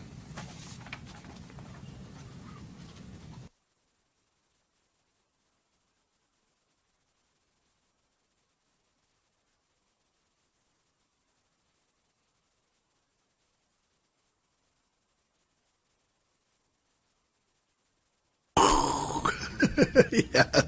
So, okay, if we look at, if we Hold start. on just a minute. Okay, Mr. sorry. Connor? I was going to throw out an idea because I'm not in the industry, so I mean, it may be completely naive. But from a consumer's perspective, I can see something about maybe real estate located in Tennessee might be a different rule. Maybe there's something related to automobiles being sold online because there's titles and all of that needs a different rule. For personal property, surplus property, all that other kind of stuff being sold on online auctions, whether everything from eBay to more professional sites, it seems to me that ship has sailed. that there are thousands of companies online selling all kinds of surplus property for people in Tennessee and elsewhere, that I don't know how you get that group of things in. If somebody's trying to sell a lamp, or somebody's trying to sell 6 extra pieces of office furniture or something like that, I don't know how you ever get that under control of a licensing board in Tennessee. I'll throw that out. I don't know if we can draw those distinctions or not, but I think the issue is exactly what you're saying, that the question becomes one then. Remember, eBay is a poor example because eBay is primarily people selling their own stuff. So that does not qualify them to be under the definition of an auction. As we define auctioneers, auctioneers are people who receive a commission for selling other people's stuff. And where the online bidding platform that exists today, which has evolved to the level that it has, what you now have is a situation where if I don't want to use a microphone, I don't need to have any kind of licensure to take your mom's estate of personal property and sell it in an online auction. I don't need to have any kind of education. I don't need to have any oversight. You don't really theoretically, except for small claims court, have any rectification if there's a problem. And what members of the auction industry, or some of them, are concerned with, I would be one of them, is they are performing essentially the same task I am, and yet they have as much potential to destroy the good name of the auction business. Because if there's a problem in the auction business, if Granny runs away, or Granny hires XYZ online auction company, and online auction company, doesn't give her money, then the headline is going to be auction, and that directly affects me. And we're talking about a business that is growing, not diminishing, and the task before us is, are we going to concern ourselves with figuring out how to fit them into the educational model that we require of current auctioneers, the oversight model that we require of auctioneers, and the licensing model that we require of auctioneers? Or do we just say, we're not going to require this of people who conduct online auctions, because in that case you really have just said, then we don't need any auction law. I guess where I'm coming from is a practical standpoint. If there is not some sort of titling or some sort of registration like you do with either automobiles or real estate, how do you get the entire world of all the online platforms for selling your own personal property or granny's estate or surplus property of all sorts of different types? I mean, how do you get all of those different things out there and say, you can't operate in Tennessee unless you go before our board? You said something there that was a little problematic to me. You said your own stuff. This doesn't apply to your own stuff. This is only when you set yourself up as a business to say, I can sell his stuff and I get a fee. Just like we hire a real estate agent to sell our house and then they expect a commission for it. If you're in the business of taking in personal property, i.e. anything that's not real estate, and you get paid for it, do we say that by just the fact that you're operating in an online setting, you don't fall under any of this jurisdiction? Well, from my perspective, if I'm going on the eBay platform to sell my stuff, do you own it? I don't. Yeah, I own then this that. I own that. This doesn't apply. That doesn't apply. But I'm saying if then you also have a highway department in Decatur County that's got a backhoe that they're wanting to list somewhere on a surplus property website. Do they own it? The taxpayers ultimately, but yeah, I mean the county owns it. But they haven't hired anybody. They're going to receive you see what I'm saying? They're not receiving kind of a commission for that service. Oh, but they're not putting it on their own website. They're using an existing website that's selling government surplus property. Then that means they've hired that company to do that. We're not talking about platforms. So I'm saying, should that be licensed or should that not be licensed? The highway department. The highway department is already exempted. The county governments are already exempted, and municipal governments under 6219-103. Paragraph 3, any auction conducted by or under the direction of any government entity or pursuant to any judicial order or decree is already exempted from auction law. Okay, if it's a business, then say I'm a business owner and I've got 2 pickup trucks I don't need anymore and I want to sell them online. Are you doing the selling? I don't know what you. Are you I'm going to go to surpluspropertyauction.com online and send them pictures and information about. Well, I didn't mean to do vehicles. We'll say furniture, Okay. and I send them that stuff into this platform that's a surplus property platform out there that sells off all kinds of office furniture, and say list this for me and sell it for me. And they require a fee. They're going to get a percentage of that. I'm sure there's something for. Yeah. Yeah. That would apply. That's what I'm saying. There's Yeah. a whole world of those kinds of things out there that I don't know how you ever shut those things down or stop them from operating in Tennessee or stop Tennessee businesses from using them. They're not as many as you think, and most of them are built on a business model of going out and soliciting business the exact same way we solicit business, which is we use the auction method to sell your personal property, real estate, whatever, and we charge a fee for that. And you're exactly right. We're not sure how to get the horse back into the barn. It may be that it has to tailor itself down where that the company that you salvage.com or whatever it is that you hire, it may have to be literally in the brick and mortar of the state of Tennessee. I don't know that. I've thought about that too. The high bids and all that are scattered around. Well, let me get Will first since all 3 of y'all. There's 3 different ways that my company would work, and they would all entail different regulatory frameworks in your example, and some of them would rely on the exemption, some not. But say I took somebody called me up and said they had 120 different pieces of restaurant equipment that they wanted to sell, and I said, well, would you like our self-cataloged model? And they said, that sounds good because it costs less than your regular online auction. Send me my self-catalog kit. So then I would take a kit that has stickers and it has a camera and it's got some preset settings that's going to feed information up to my server. And I send that out to them. They go out and catalog all their own restaurant equipment, and then they publish it on my website. I didn't go see them. We've got a contract, but I didn't go see them, never visited their site. They host an inspection, and then they coordinate all the removal of their stuff once it's sold on my site. Then I would be acting as a platform very much in the way that, say, eBay acts as a platform for bidding, or any other on high bids or gov deals or whatever else. And you could look at it as a platform or a business.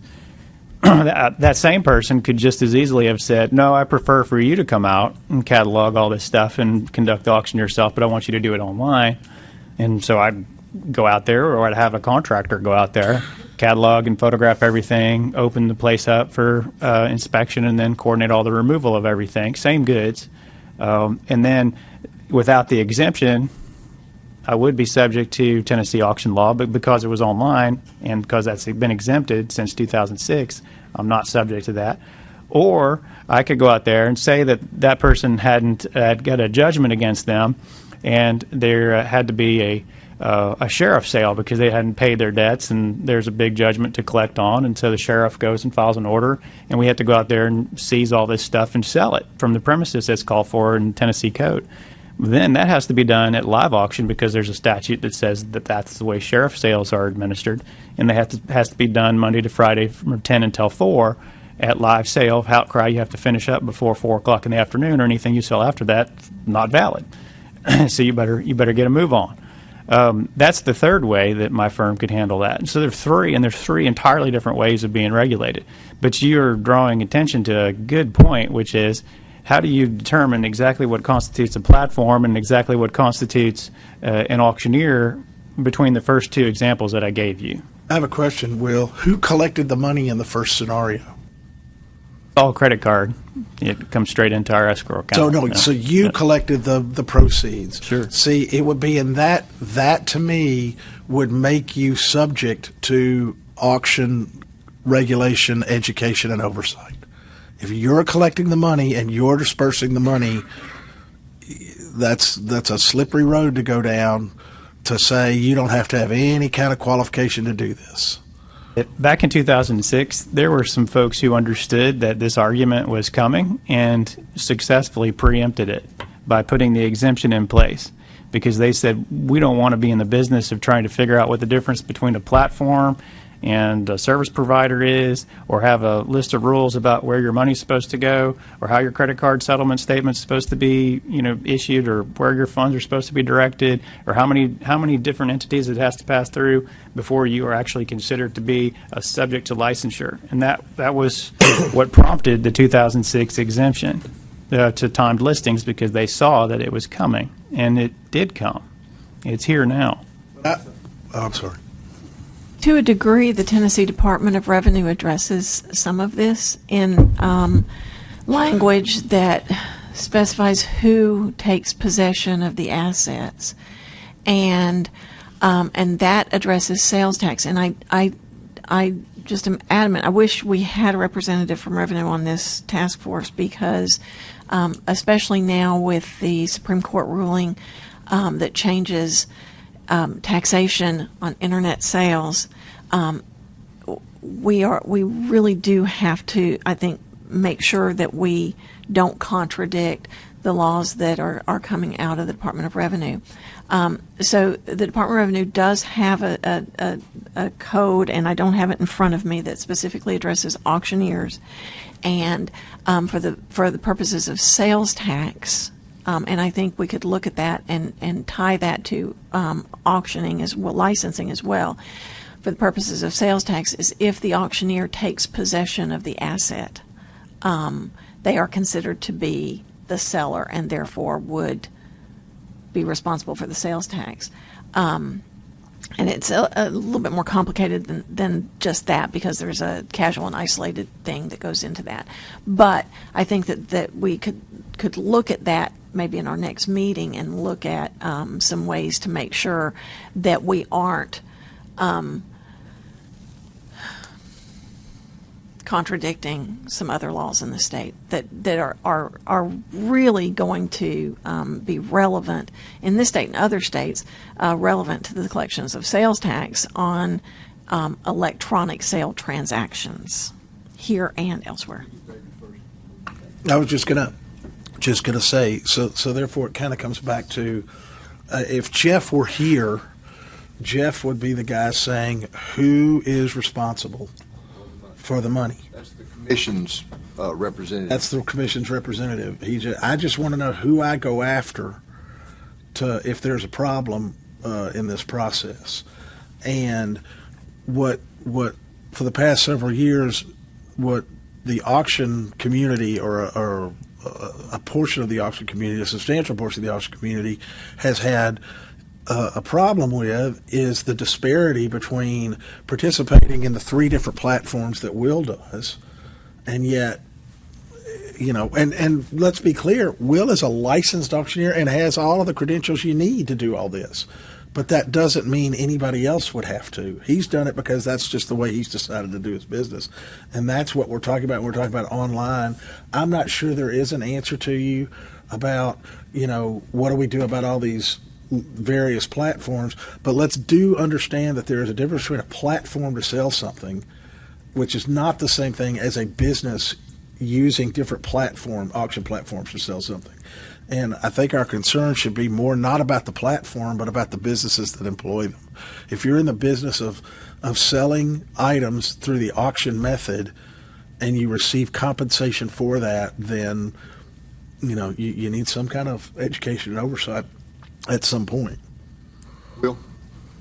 Tennessee actually has one of the more enlightened definitions of when you're supposed to collect sales tax on sales that would impact a large number of auctioneers.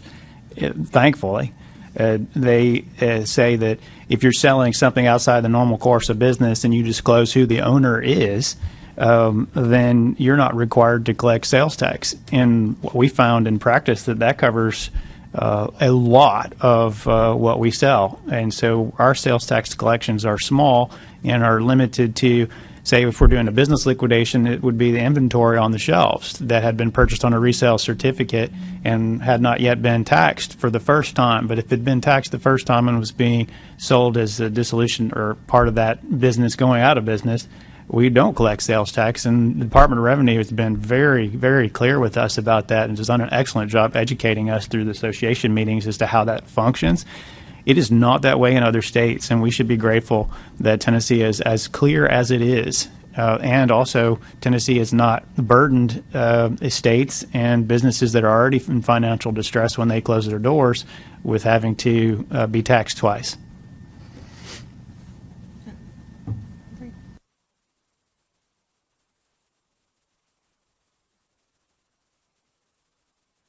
Chairman, you had asked, because we were talking about the definitions of internet auction, when I look at the definition for an auction, we have which is 6219-101, paragraph 2. It starts out defining a sales transaction conducted by means of an oral or written exchange between an auctioneer and members of the audience. So it specifically references that term auctioneer and the audience. But in its simplest form, an internet auction would be the same definition, except that you take out oral and written exchange, and it is an electronic exchange. Sale is a sale transaction conducted electronically between a seller, whether it is an auctioneer, a responsible person, a firm, a company. That word is where we're going to get hung up for the sale of goods or real estate. So I think the definition can be very similar to this definition of auction, which is a very common definition that's used amongst many states. Okay, so I think we can complicate it a lot, or we can kind of simplify it a little bit. We just address, and then we have to determine, then go back to the definition of an auctioneer. If we look at treating differently, then we need to go back to what Will was talking about earlier, defining whether or not it's a responsible person, or if it has to be an auctioneer or an auction company.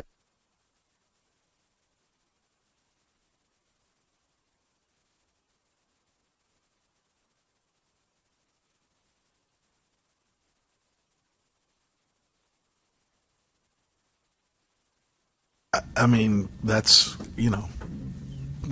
of course been what we've talked about now for a couple of years, is that, if that's how you're selling things, online doesn't make any difference.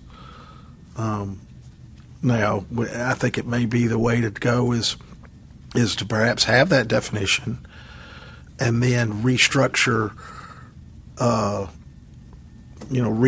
the way an individual can actually implement that. What does he or she have to do in order to be considered falling under that criteria? What kind of regulation, what kind of oversight, education, whatever we want to say. And once again, I have no idea how that affects real estate, and I have no idea how that affects vehicles. And I'd actually be kind of curious to hear a little bit about, we've got Mr. Wood and Mr. Weaver,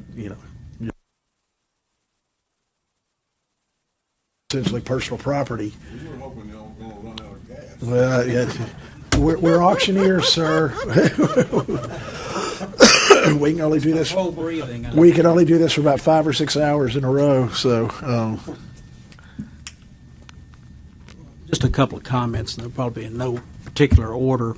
As Risa pointed out, Department of Revenue has recently issued a tax notice on the Wayfair decision. But it's important to remember that under that discussion, again, in consultation with the Government Operations Committee and others, the statute actually passed and implemented that initiative. They have to go back to the General Assembly in order to pull the trigger on how they implement out-of-state sales. But what they have asked is they've asked sellers over the Internet to be aware of their desire to go into that, being able to capture that taxation. And so asked basically for voluntary compliance is kind of how I read the notice. But But if someone wanted to ask the Department of Revenue to come speak to that, I'm sure they'd be glad to tell them what they're on internet selling. And I guess David had asked me what is the issue with internet selling of automobiles. And again, there is a title and registration, a taxation component, particularly when you look at the public auto auction statute. There is an obligation that if that sale occurs, then the title actually goes into the selling public automobile auction name and then is transferred to the purchaser, and that's for certain consumer protection aspects and also the chain of title, warranty of title issues. And so that's where those kind of things fall into play. So partially answers your question. So if an internet auctioneer that is unregulated by the Auctioneer Commission takes possession of a motor vehicle and offers it for sale online, which can be on any platform. There are, regular auction platforms like ProxyBid or BidSpotter, but let's just say Facebook, because there are people who are conducting auctions on Facebook. So if me as a non-auctioneer takes possession of Ms. McLemore's vehicle and offers it for sale for a fee that we agree upon, either in writing or not, on Facebook for anyone in the general public to purchase,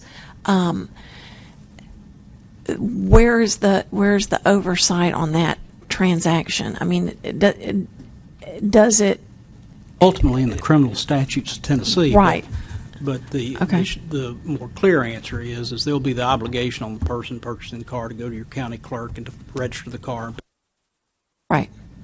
The state has taken those steps to try to ensure that their monies will be taken in and registration provided. When you're looking at doing business in the public auto auction business form, then it's laid out very clearly how that paperwork, how those processes. If you're establishing a site in Tennessee to attract customers onto that lot in order to look at these cars that have been provided on consignment, but at the point of sale, if that transaction occurs, then it's actually going to flow through the public auto auction company in order that they pass title then to the customer. That way, the idea when that statute was passed that protects the customer. It also protects people that are trying to do business, independent dealers and others. It also protects the auctioneer company. And you have to make sure those titles are clean. There's other requirements that are probably more than what you want to hear, but you know them because you're teaching the school. Right, yeah. But there are certain requirements that have to be performed in that method. There's also the wholesale auto auction, the automobile auction, which is a wholesale auction between dealers using the auction format, and those are the ones that are members of the audience have one. There are other folks, the Mannheim or the Cox and the Odessas and others. So, but my question is because that is such a process for someone to become a public automobile auctioneer and have that license and that regulation, is that in all of these other discussions about the personal property that we've been having, is that part of that discussion is that right now anyone can do the exact same thing without those checks and balances in place through an online format. And I trust that the Department of Motor Vehicles has some regulations on that as well. But I know I can go put my car in the parking lot at the grocery store and put a for sale sign on it and sell it myself, correct? No. Okay. Then, okay. So, public property and set your car out with a for sale sign. I put it in my driveway. Because there's a separate body of law known as curb stoning, and that might come into play. So someone sell their own vehicle. Know that either. I think I didn't know that. As soon as it came out of my mouth. Didn't know that. But I can put it in my driveway. I can sell my own vehicle. Yes, ma'am. But I can't sell your vehicle for you. And certainly, I think any individual can purchase and sell, I think it's 5 motor vehicles. That ties more into the sales tax rule and who needs to register for a sales tax number, as well as the number of vehicles sold in a year to require you to become a dealer. Right. But right now, there's no regulation on a member of the general public acting as a Selling dealer their- without a selling their own license vehicle. online. Right. The real estate. Which part? This is what I heard, and I didn't realize this when you said that somebody couldn't put a vehicle, say, on a lot that I have, and then try to sell it there. They're trying to sell their own vehicle. Public property. Public property. And most shopping centers and others have a prohibition on people doing that. Now, whether it's enforced is another question, but that But you could was, go put that it on. was a practice before. You could go put it on somebody else's property. Curb stoning is a statute that's out there that I think you'd probably want to look at the specifics. I just have a nice vacant lot that every month there seems to be a vehicle there, and I was just looking for something nice to tell them why they need to get it off my lot. So, Look for the curb stoning statute. okay. My question to you would this apply to a house? Could somebody not put a house online and sell it without any licensure right now? If you own it. But like, we have this happen a lot in our business. Well, you'll call a for sale by owner sign, and then you'll begin to ask questions, and they'll go, well, it's really not mine, it's my grandfather's, and I'm just trying to help him. He's not around here. I can't sell grandpa's unless I have ownership in it. So, and the thing that's kind of brought me around, David, you were talking about I guess it's beat in my head being on the real estate commission. We follow the money and who's control the money and watching out for the public. That's the thing that's got me kind of concerned. Like when Will was answering the question, who holds the money? And I'm thinking about from a house standpoint, we don't have this problem because in most of our houses we sell, you're not going to pick them up and run with them. But you're going to be dealing with if you have a nice watch collection. And if I say, here, take my watches, I trust you, and then you collect the money, I lost my watches and my money if you're an unethical person. Where I would feel, to me, that means we might want to look about regulating those kind of places. But if it's a situation where maybe if I have control of the watches and the money comes to me and then you and I settle up afterwards, that's a completely different thing. There's a lot more safety for me. And I want to revisit your scenario of selling the house by yourself in an online setting. You own the house. You want to sell it.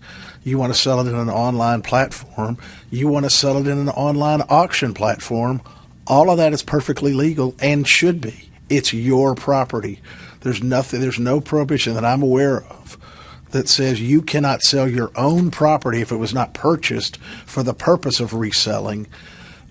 Because people would go, well, what if I want to stand out in my front yard and sell all my stuff at auction? It's your stuff. You can do it. If you didn't buy it to do that, you're welcome to do that. So in that scenario, the auction platform would still allow you to sell your own property.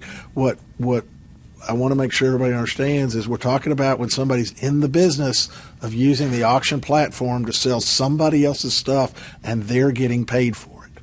And that's what this whole thing revolves around.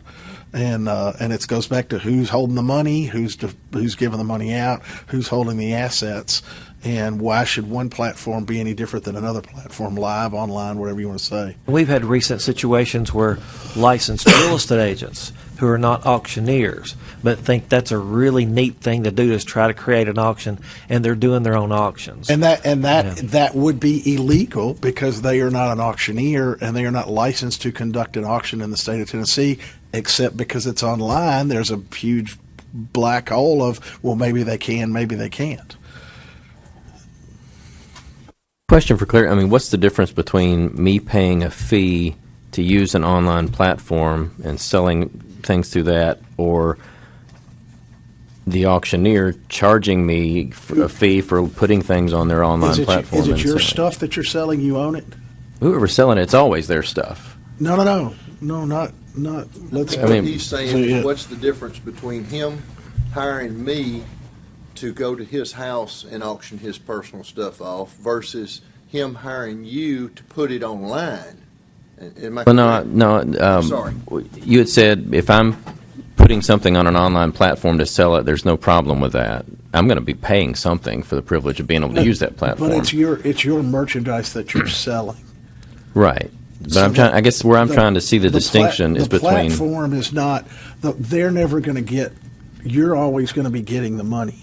they're going to charge you a fee for their it's like in that instance, then the example, which might be a little more concrete, is exactly that. All you're doing is renting a building to go have an auction to sell your own stuff. In this case, that building is an electronic platform. You're renting a space to sell it. That would not necessarily fall under any of this jurisdiction. But if you were got your best friend's items and you put them online or in that building, and you got paid but you took a chunk of that to say, I'll do it for you, but you're going to owe me some money when it's all said and done. Then you're acting as an agent for that seller.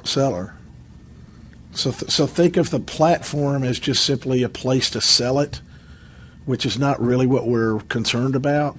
It's the fact that when you take other people's stuff and you sell it and you get paid for it, and you're using the auction method to do that, you've set yourself up by definition as an auctioneer. And you're either subject to the rules of the auction business or you're not. Okay, I can see a distinction between the company hosting the platform, whatever, taking possession of the property and selling it. But if we're trying to draw a distinction between, I took a picture of my kitchen table and posted it on your website, or I paid you to come take a nice professional photo of my kitchen table and put it on your website, and one of those is an auctioneer and one of them's not. Right. Well, that falls more into the scenario that Will created, in that there, believe it or not, there are companies like Will that actually do both of what you're talking about, and then there are companies that just exist, and all you're using is their software, and they're not necessarily they may receive a commission for it, but they're not handling any money unless it's contractually set up that way. All of these transactions are probably going to be credit card or PayPal. So, I mean, in some way, they're passing through that portal. Not necessarily. So, how are they not? Not necessarily. I mean, if I sell something on Craigslist or I sell something on eBay, I don't get a check in the mail and then send it off. Absolutely, that can absolutely happen. And in fact, you can actually have an online auction where the people might just be in Franklin, Tennessee. My auction hall is in Joelton, Tennessee, and they come up there and pick it up and pay for it when they come up there and get it. Really important to acknowledge that the General Assembly in 2006 said they didn't want to have any part of trying to figure out exactly what you guys are talking about. Right. Because it is really complicated. It can be done in an inordinate number of ways, and the distinction for what constitutes an auctioneer, you could set that in any number of different places. And in 2006, the General Assembly said, we don't want to talk about this. It's not in the interest of the state to do it, and that's where we are now. But I think what we're trying to do in 2018 is look at what happened in 2006 and realize that may not have been the best decision. And I go back to the notion that as long as there are individuals and or companies who are operating under a business model that takes assets from somebody and has to deliver back compensation for those assets, are we going to be a state that recognizes that's the business model and they need this type of an education or licensure process, or are we not? Where's the harm? I mean, we've been running 12 years this way, and where's the harm? That's what I don't understand. I think there's a lot of business that's transacted this way, and not a lot of pushback from the general public, from health and safety concerns, or anybody else. Well, I once again would go back to say we don't know if there's been pushback. Ress is letting us know that she hears complaints every week. That's 52 weeks a year. Bobby? It's been made clear a little earlier that you auctioneers can talk for hours. Do y'all ever take bathroom breaks, or is this just? I'll second his motion. Okay. All in favor? Go. Let's give 5 minutes or so. Yeah, that's good.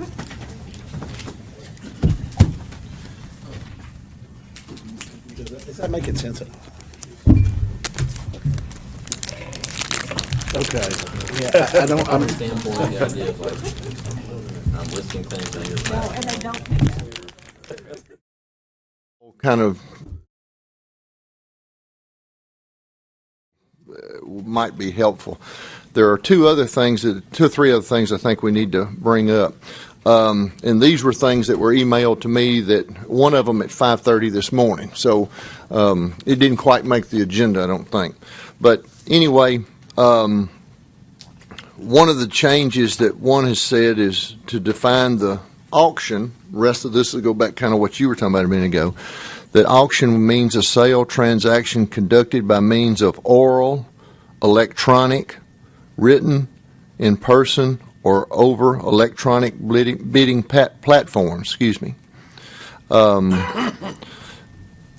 Auctioneer offers to sell goods or real estate belonging to others for a fee or commission in a bidding method that does not have a fixed ending bid time, which exchange consists of a series of invitations for offers to purchase goods of real estate made by the auctioneer, and offers to purchase are made by members of the audience. We're not going to go there. I just want to say that that's something one member brought up, and he's not here. And let me think of what else we've got down here at the bottom.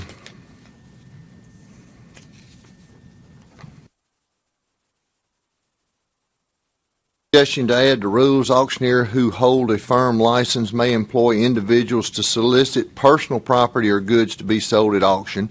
The auctioneer must sign all contracts with the consignors, and excluding automobiles or items that require additional license, which I assume we would be talking about the motor vehicle license and the real estate license, so that somebody just couldn't sign an auction contract without having those other ones.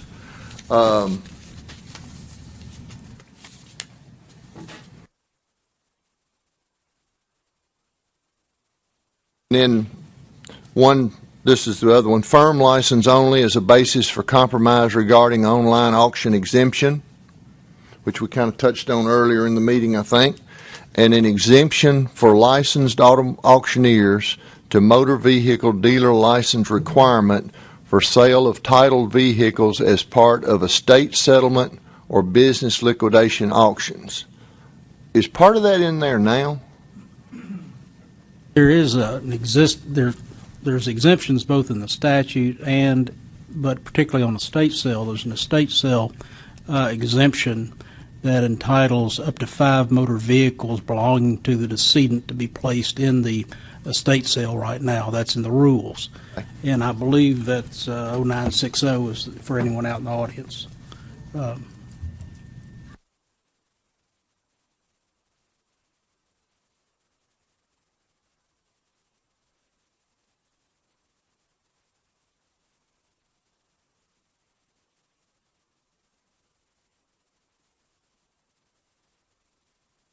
And I'm sorry, I didn't mean to catch you off guard on that either, because we didn't get it on the agenda. And yeah, it's 0960-01-.18. So the following shall be exempt from the licensing provisions of this chapter. A is estate auctions.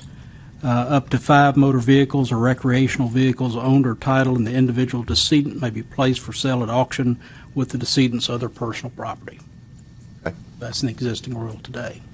So that's already there. I have a question, because I actually know a guy who owns about 45 mint classic cars. Now, when he passes away, am I exempt? I mean, am I prohibited from selling his classic car collection? Under the definition of an auto auction, this is in the statute 5517-102.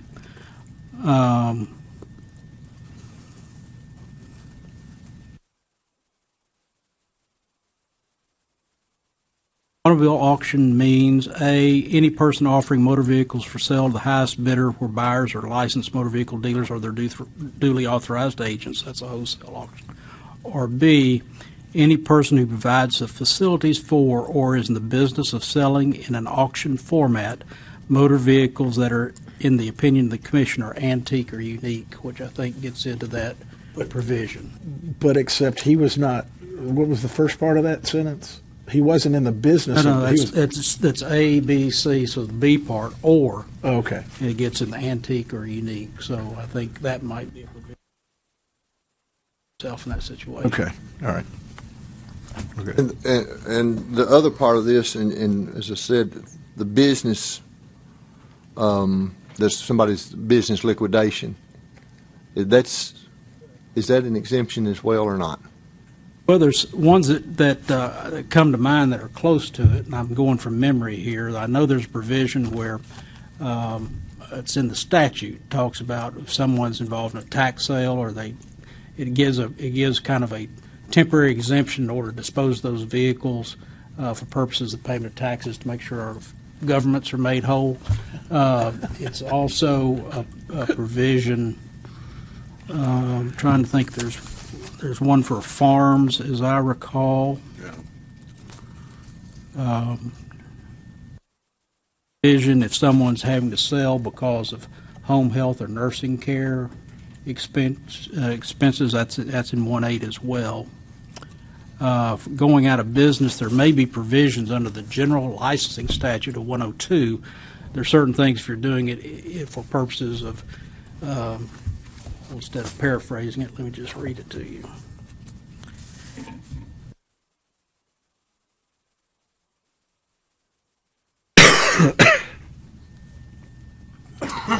Motor vehicle dealer, this is under 102, paren 17. Motor vehicle dealer and motor vehicle salesperson do not include the following.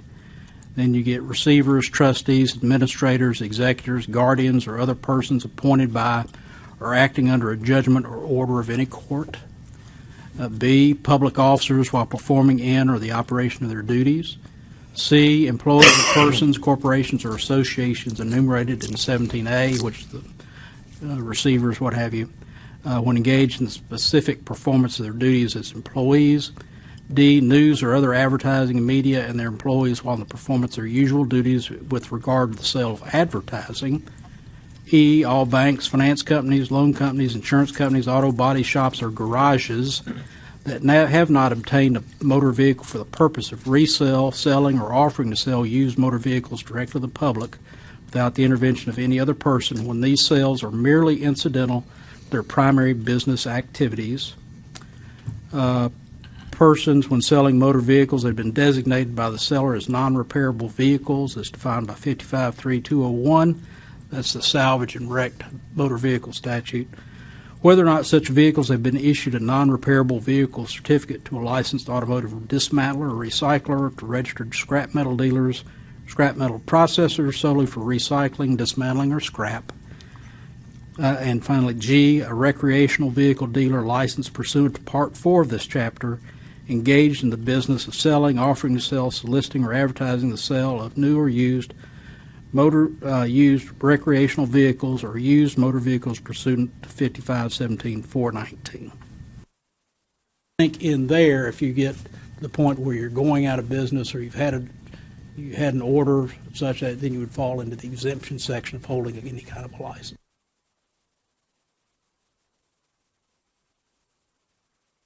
I don't think that a retirement sale, say someone closed their doors and they are solvent when they are doing that, I don't think there's a provision that is exempt in there at all. But I believe that they may be exempt if they conducted their sale online only because of the timed listing exemption in the auction law. And I'm not sure that's ever been argued in any formal setting, and I don't think it's been resolved, but I think it may exist.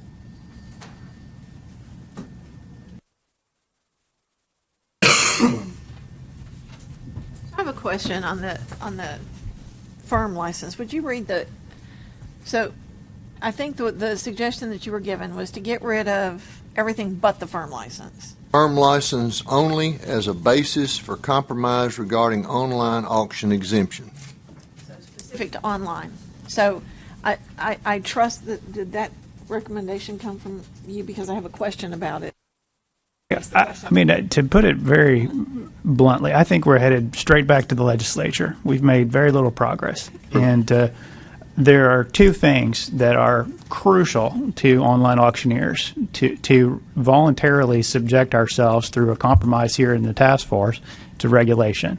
The first is that we would lose all of what we have in the exemption. And so we would then be subject to apprenticeship, and we would be subject to everything else that's written there.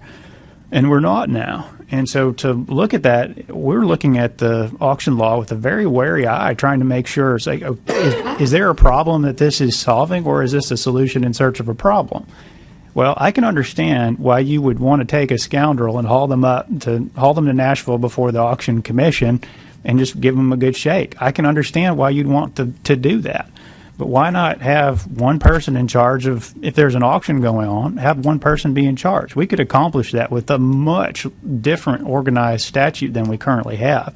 We could have a firm, and then we could have one person who's responsible for that firm.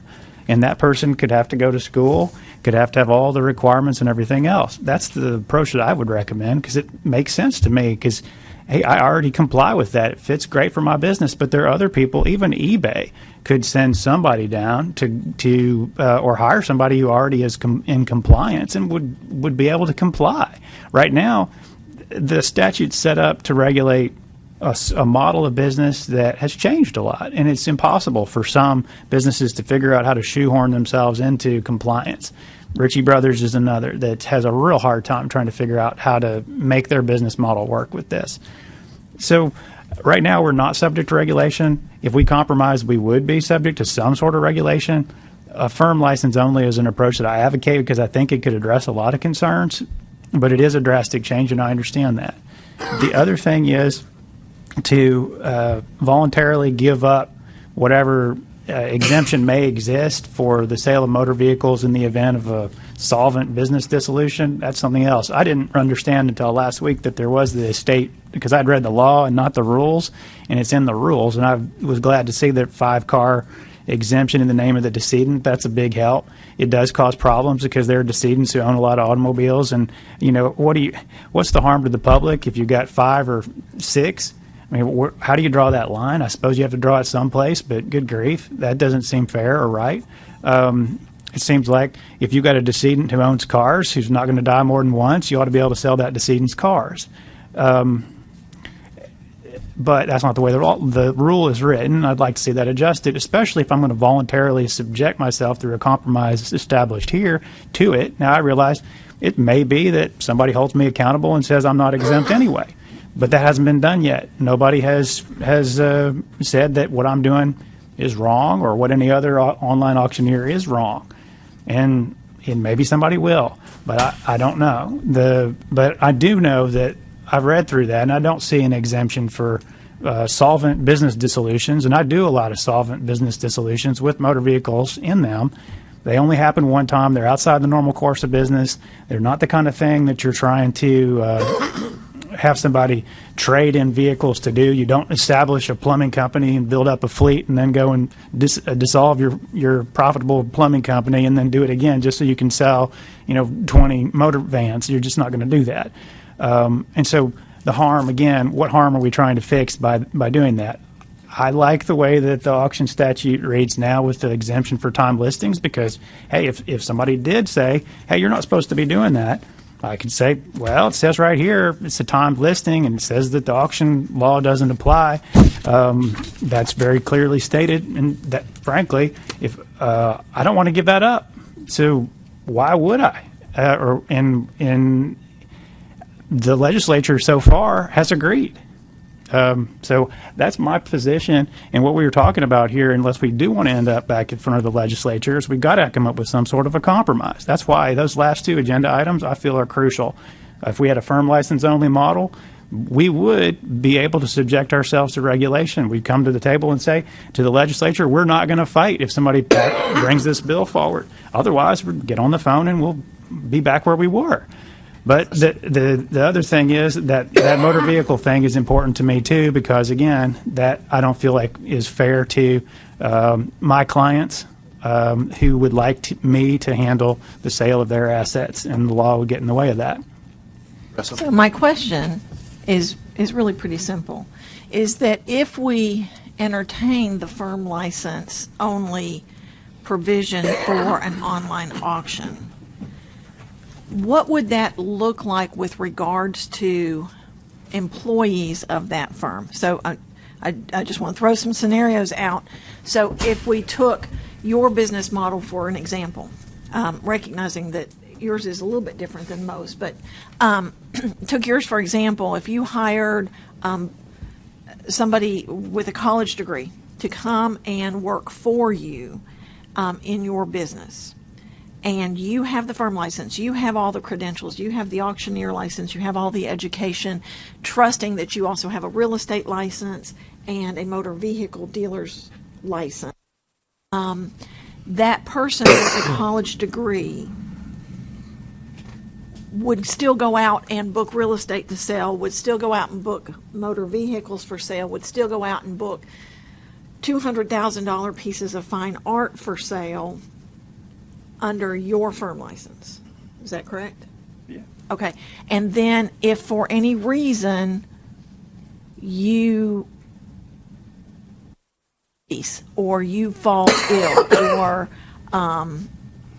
what happens then? I mean, I know right now the laws have a provision for a change of license, but what you end up having then is you still have your college graduate who for 5 years has been booking motor vehicles for sale and real estate for sale and art for sale, and now knows how to do that through your business model, but what provisions, what safety checks are in there for consumers to keep them side business on the side on a different platform as additional income, or what happens to you while those things are in the chain or in the process of being sold? My painting is consigned, you're gone, where's my painting, where's my money? Do you understand? What would it look like? That's why I need to know kind of what would it really look like as far as who's actually doing the work, who's negotiating the contracts. You can't negotiate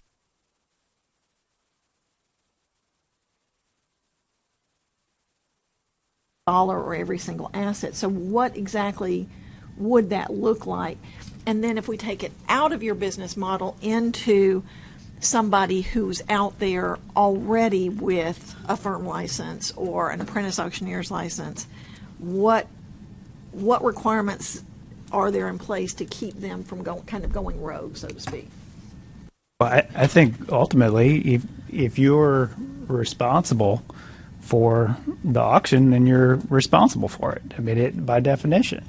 And if you're not, then you're not responsible for it. So I don't understand really how, if somebody goes out on a side deal and is not doing so under your purview as your authorized employee or contractor, and is contracting something and managing that all by themselves without your knowledge, I don't see how you would be responsible for that at all. And that's unlicensed activity because there is no responsible party. But if you're a responsible party supervising your employees' activities or your contractors' activities, then I think you're on the hook if it's done improperly. But if I go to a car dealer's location to purchase a motor vehicle, that dealership is licensed through the Department of Motor Vehicles. But the salesman that comes out and gets in that car with me or shows me that car is also licensed. Is that correct? So they have a salesman's license.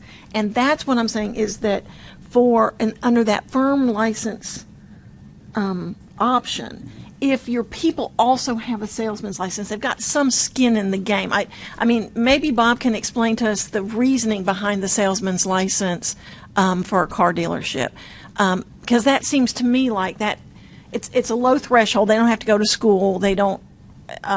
They have to pay a nominal licensing fee. Is that correct? They do. There's a series of, they have to fill out an application which it will include, is there any past criminal activity, right, okay, crimes involving moral turpitude, and under the Fresh Start Act, now there's a litany that the legal staff of Commerce and Insurance on behalf of the Commission go through to see, well, is that a crime that has direct impact on their duties that they perform as a salesperson, recognizing they have access through credit reports of all kinds of non-public personal information. So there is that catch, and then they are issued a license. So no, there's no continuing education. There's no there are proponents of that, but there's no statutory requirement for an educational component. And then the thought was, well, then that way, if there is a bad actor, that of course their license is in jeopardy, so they can either be subject to civil penalty or they can have their license suspended or revoked. And so that's the basis of having individuals. Now, there are some who would advocate for wire salesman license to start with. I'm of the opinion that it helps to have at least a license in jeopardy if you're a bad actor. Right. Okay.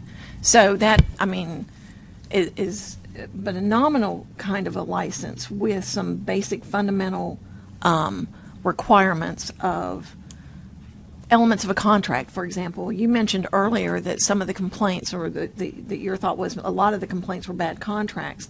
Now, I know you, and I trust that you would instruct and engage your employees in the execution of good contracts. But I also know a lot of people out there in the auction business that are not capable of executing a good contract. And so, education in contracts or education in proper handling of other people's money or assets, those kinds of things for a lower tier level of license kind of makes some sense to me, which might be a reasonable compromise. I agree. As somebody that's going to be working in an online-only auction or working for Mr. McLemore or any online auction does not need 30 hours of education in how to call bids. Okay, and I'll be the first one to jump on that. But some reasonable education with regards to reasonable conduct for what you can and can't say, what you can and can't sell, what you can and can't do, because then and some accountability and some oversight there with a lower entry might be and a higher level of responsibility on the still regulates but doesn't overkill with the regulation, because again, they don't need 80 hours of education auction. They don't need 80 hours of education to just be a bid caller. And Mr. Chairman, I think that's a good direction to move in. But I would say, what about the guy who just wants to be the bid caller and go from state to state and do autos and that kind of thing? How are we accomplishing, or do we need to address their particular profession in a way that makes sense? Because there are those individuals out there who that's how they make their living.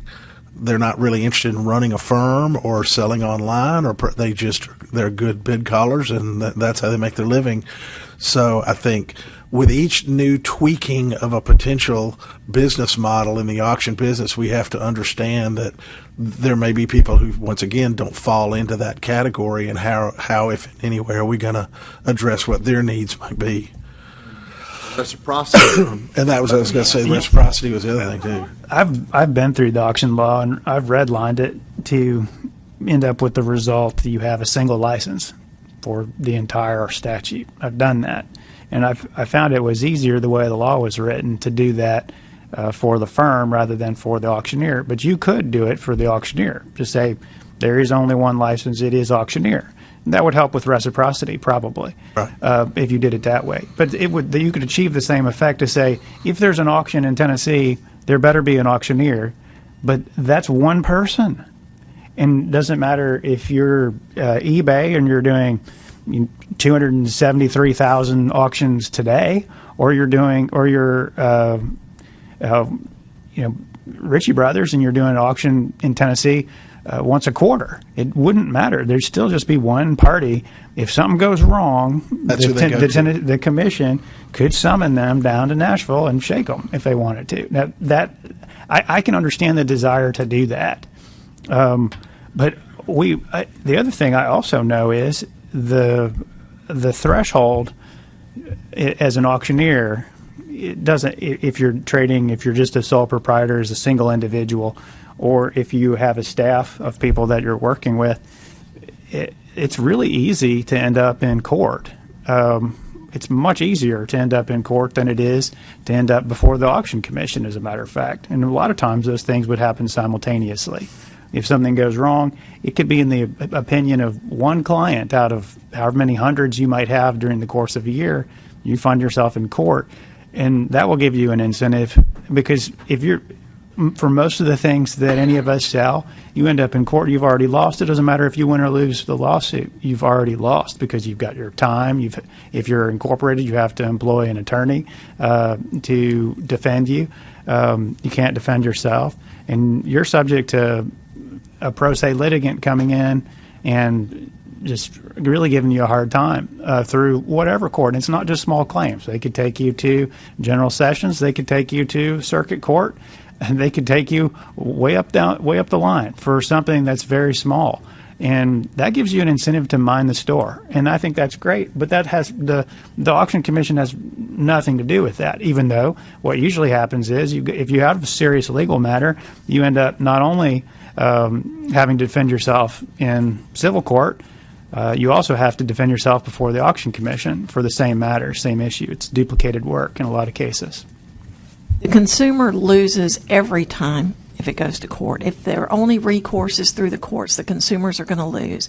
And I will tell you, not too awful long ago, I was at a live auction sitting beside a woman from Florida, and she was purchasing furniture at this auction because her and her husband had taken a position in Tennessee that put them into a furnished home when they relocated. So they sold all of their assets in Florida, never received any money from that sales transaction. When I commented that she could file a complaint with the Florida Commission, her comment was the cost, just the sheer cost to them of going back to Florida to go through that process was cost prohibitive. When we start talking about using the courts as a consumer protection remedy, we are not protecting the consumers, and I'm adamant about that. That is a costly, expensive thing, and for a consumer who loses $5,000 or $10,000 or $15,000, they can't afford to go into the court system to take action. They can afford to come to Nashville to file a complaint with the commission or have a hearing, but the consumer, while Will says the company loses, I agree with that as well, okay? But the consumer loses more because they generally do not have the resources in order to pursue actions on that. So I'm adamant on that. And Mr. Chairman, I just want to say one. And the other thing that loses is the word auction, because when it's on Channel 4 I-Team, that's the only word the public's going to remember is the word auction. And that means we've got to go and reinvent the wheel every time we walk into somebody's home and tell them what we do, because all they heard was about the woman who lost all of her money on the Channel 4 I-Team through an auction, be it online or live. But all they're going to hear is auction.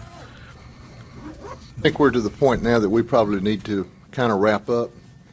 I think the four of us, Will, Ressa, David, and I probably need to try to get something worked up, and maybe I'll get with y'all about maybe emailing that out in advance, hopefully, because I know this is something that we all put off until probably about the last minute.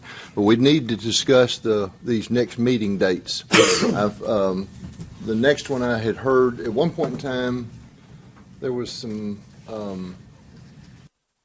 discussion about the next one, and then I think an email came back and said we were going to leave it as is. Is that right, Carter?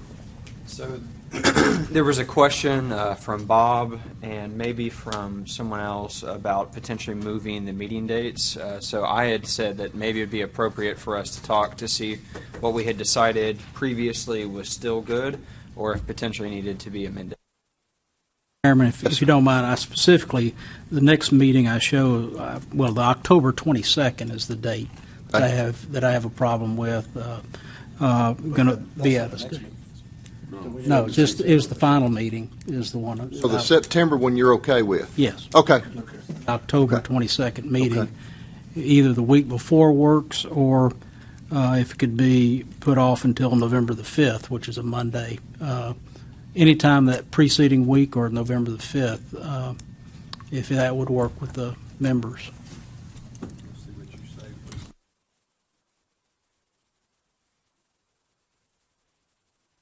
If that's good for Bob, there's no issue with the. Anybody else? I think Will and I have the same issues on the 15th because that's fall break for our children. I was looking at the 5th of November, and that does work for me. That works. Fifth. September 17th, I guess we're still on. And we'll move the other one to November 5th. I think we had the votes before we had a second on that one. Yeah. So we'll do that. There's some members out there in the audience, too. If any of you need to come up today and speak.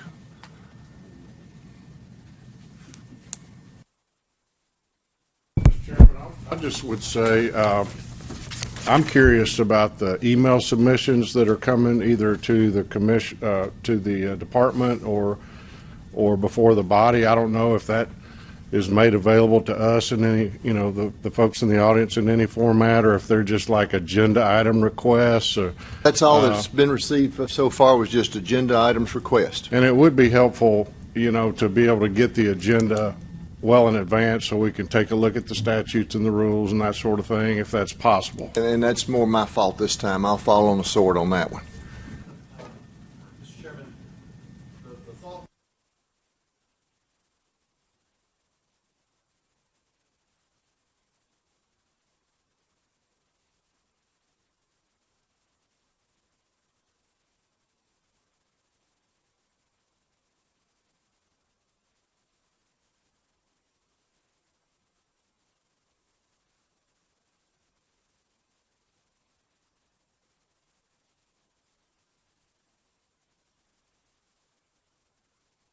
And let me just say, his is not the only copy out there. There's other people who have also done the same thing. Yeah. Yeah. My clients would love to help. I would like to help.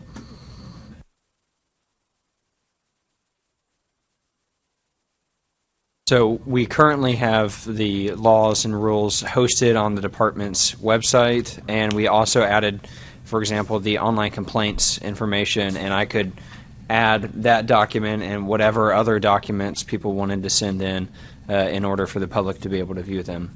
That'd be no problem. So if another member has a red line copy, just simply email it to you? Yes, if that's what the task force would like to see done, then we certainly can host that on the department's website. We need a motion for that, I think. I don't have a problem with making a motion for that, but I would like for all of them to hit the same day. So I will make a motion that 10 days prior to the next meeting, any red line revisions that any task force member would like to put forward be to Carter all at once, so they can all be put on at the same time. Does that make any sense? So you're concerned with when they're posted, not when they're Right. received? If I have a red line thing that gets up there for 10 days and Will's only gets up there for 2 days, does his get the same level of exposure? So, yeah. I want them to have the same level of exposure. Just with our posting. So, yeah. The September 7th is a Friday.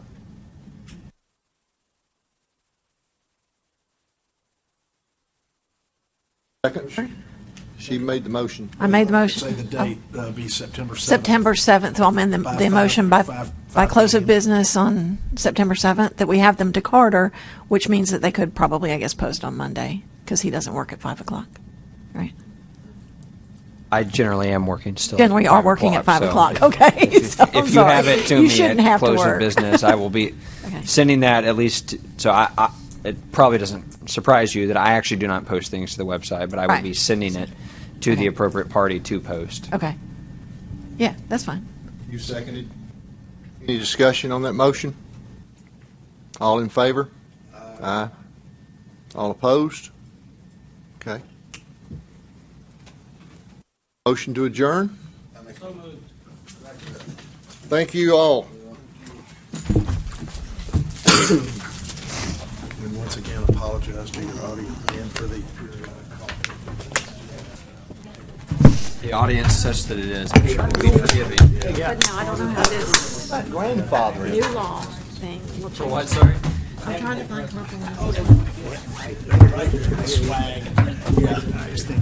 Yeah, internal audit will be reaching out to you. You'll recognize them by the dark line.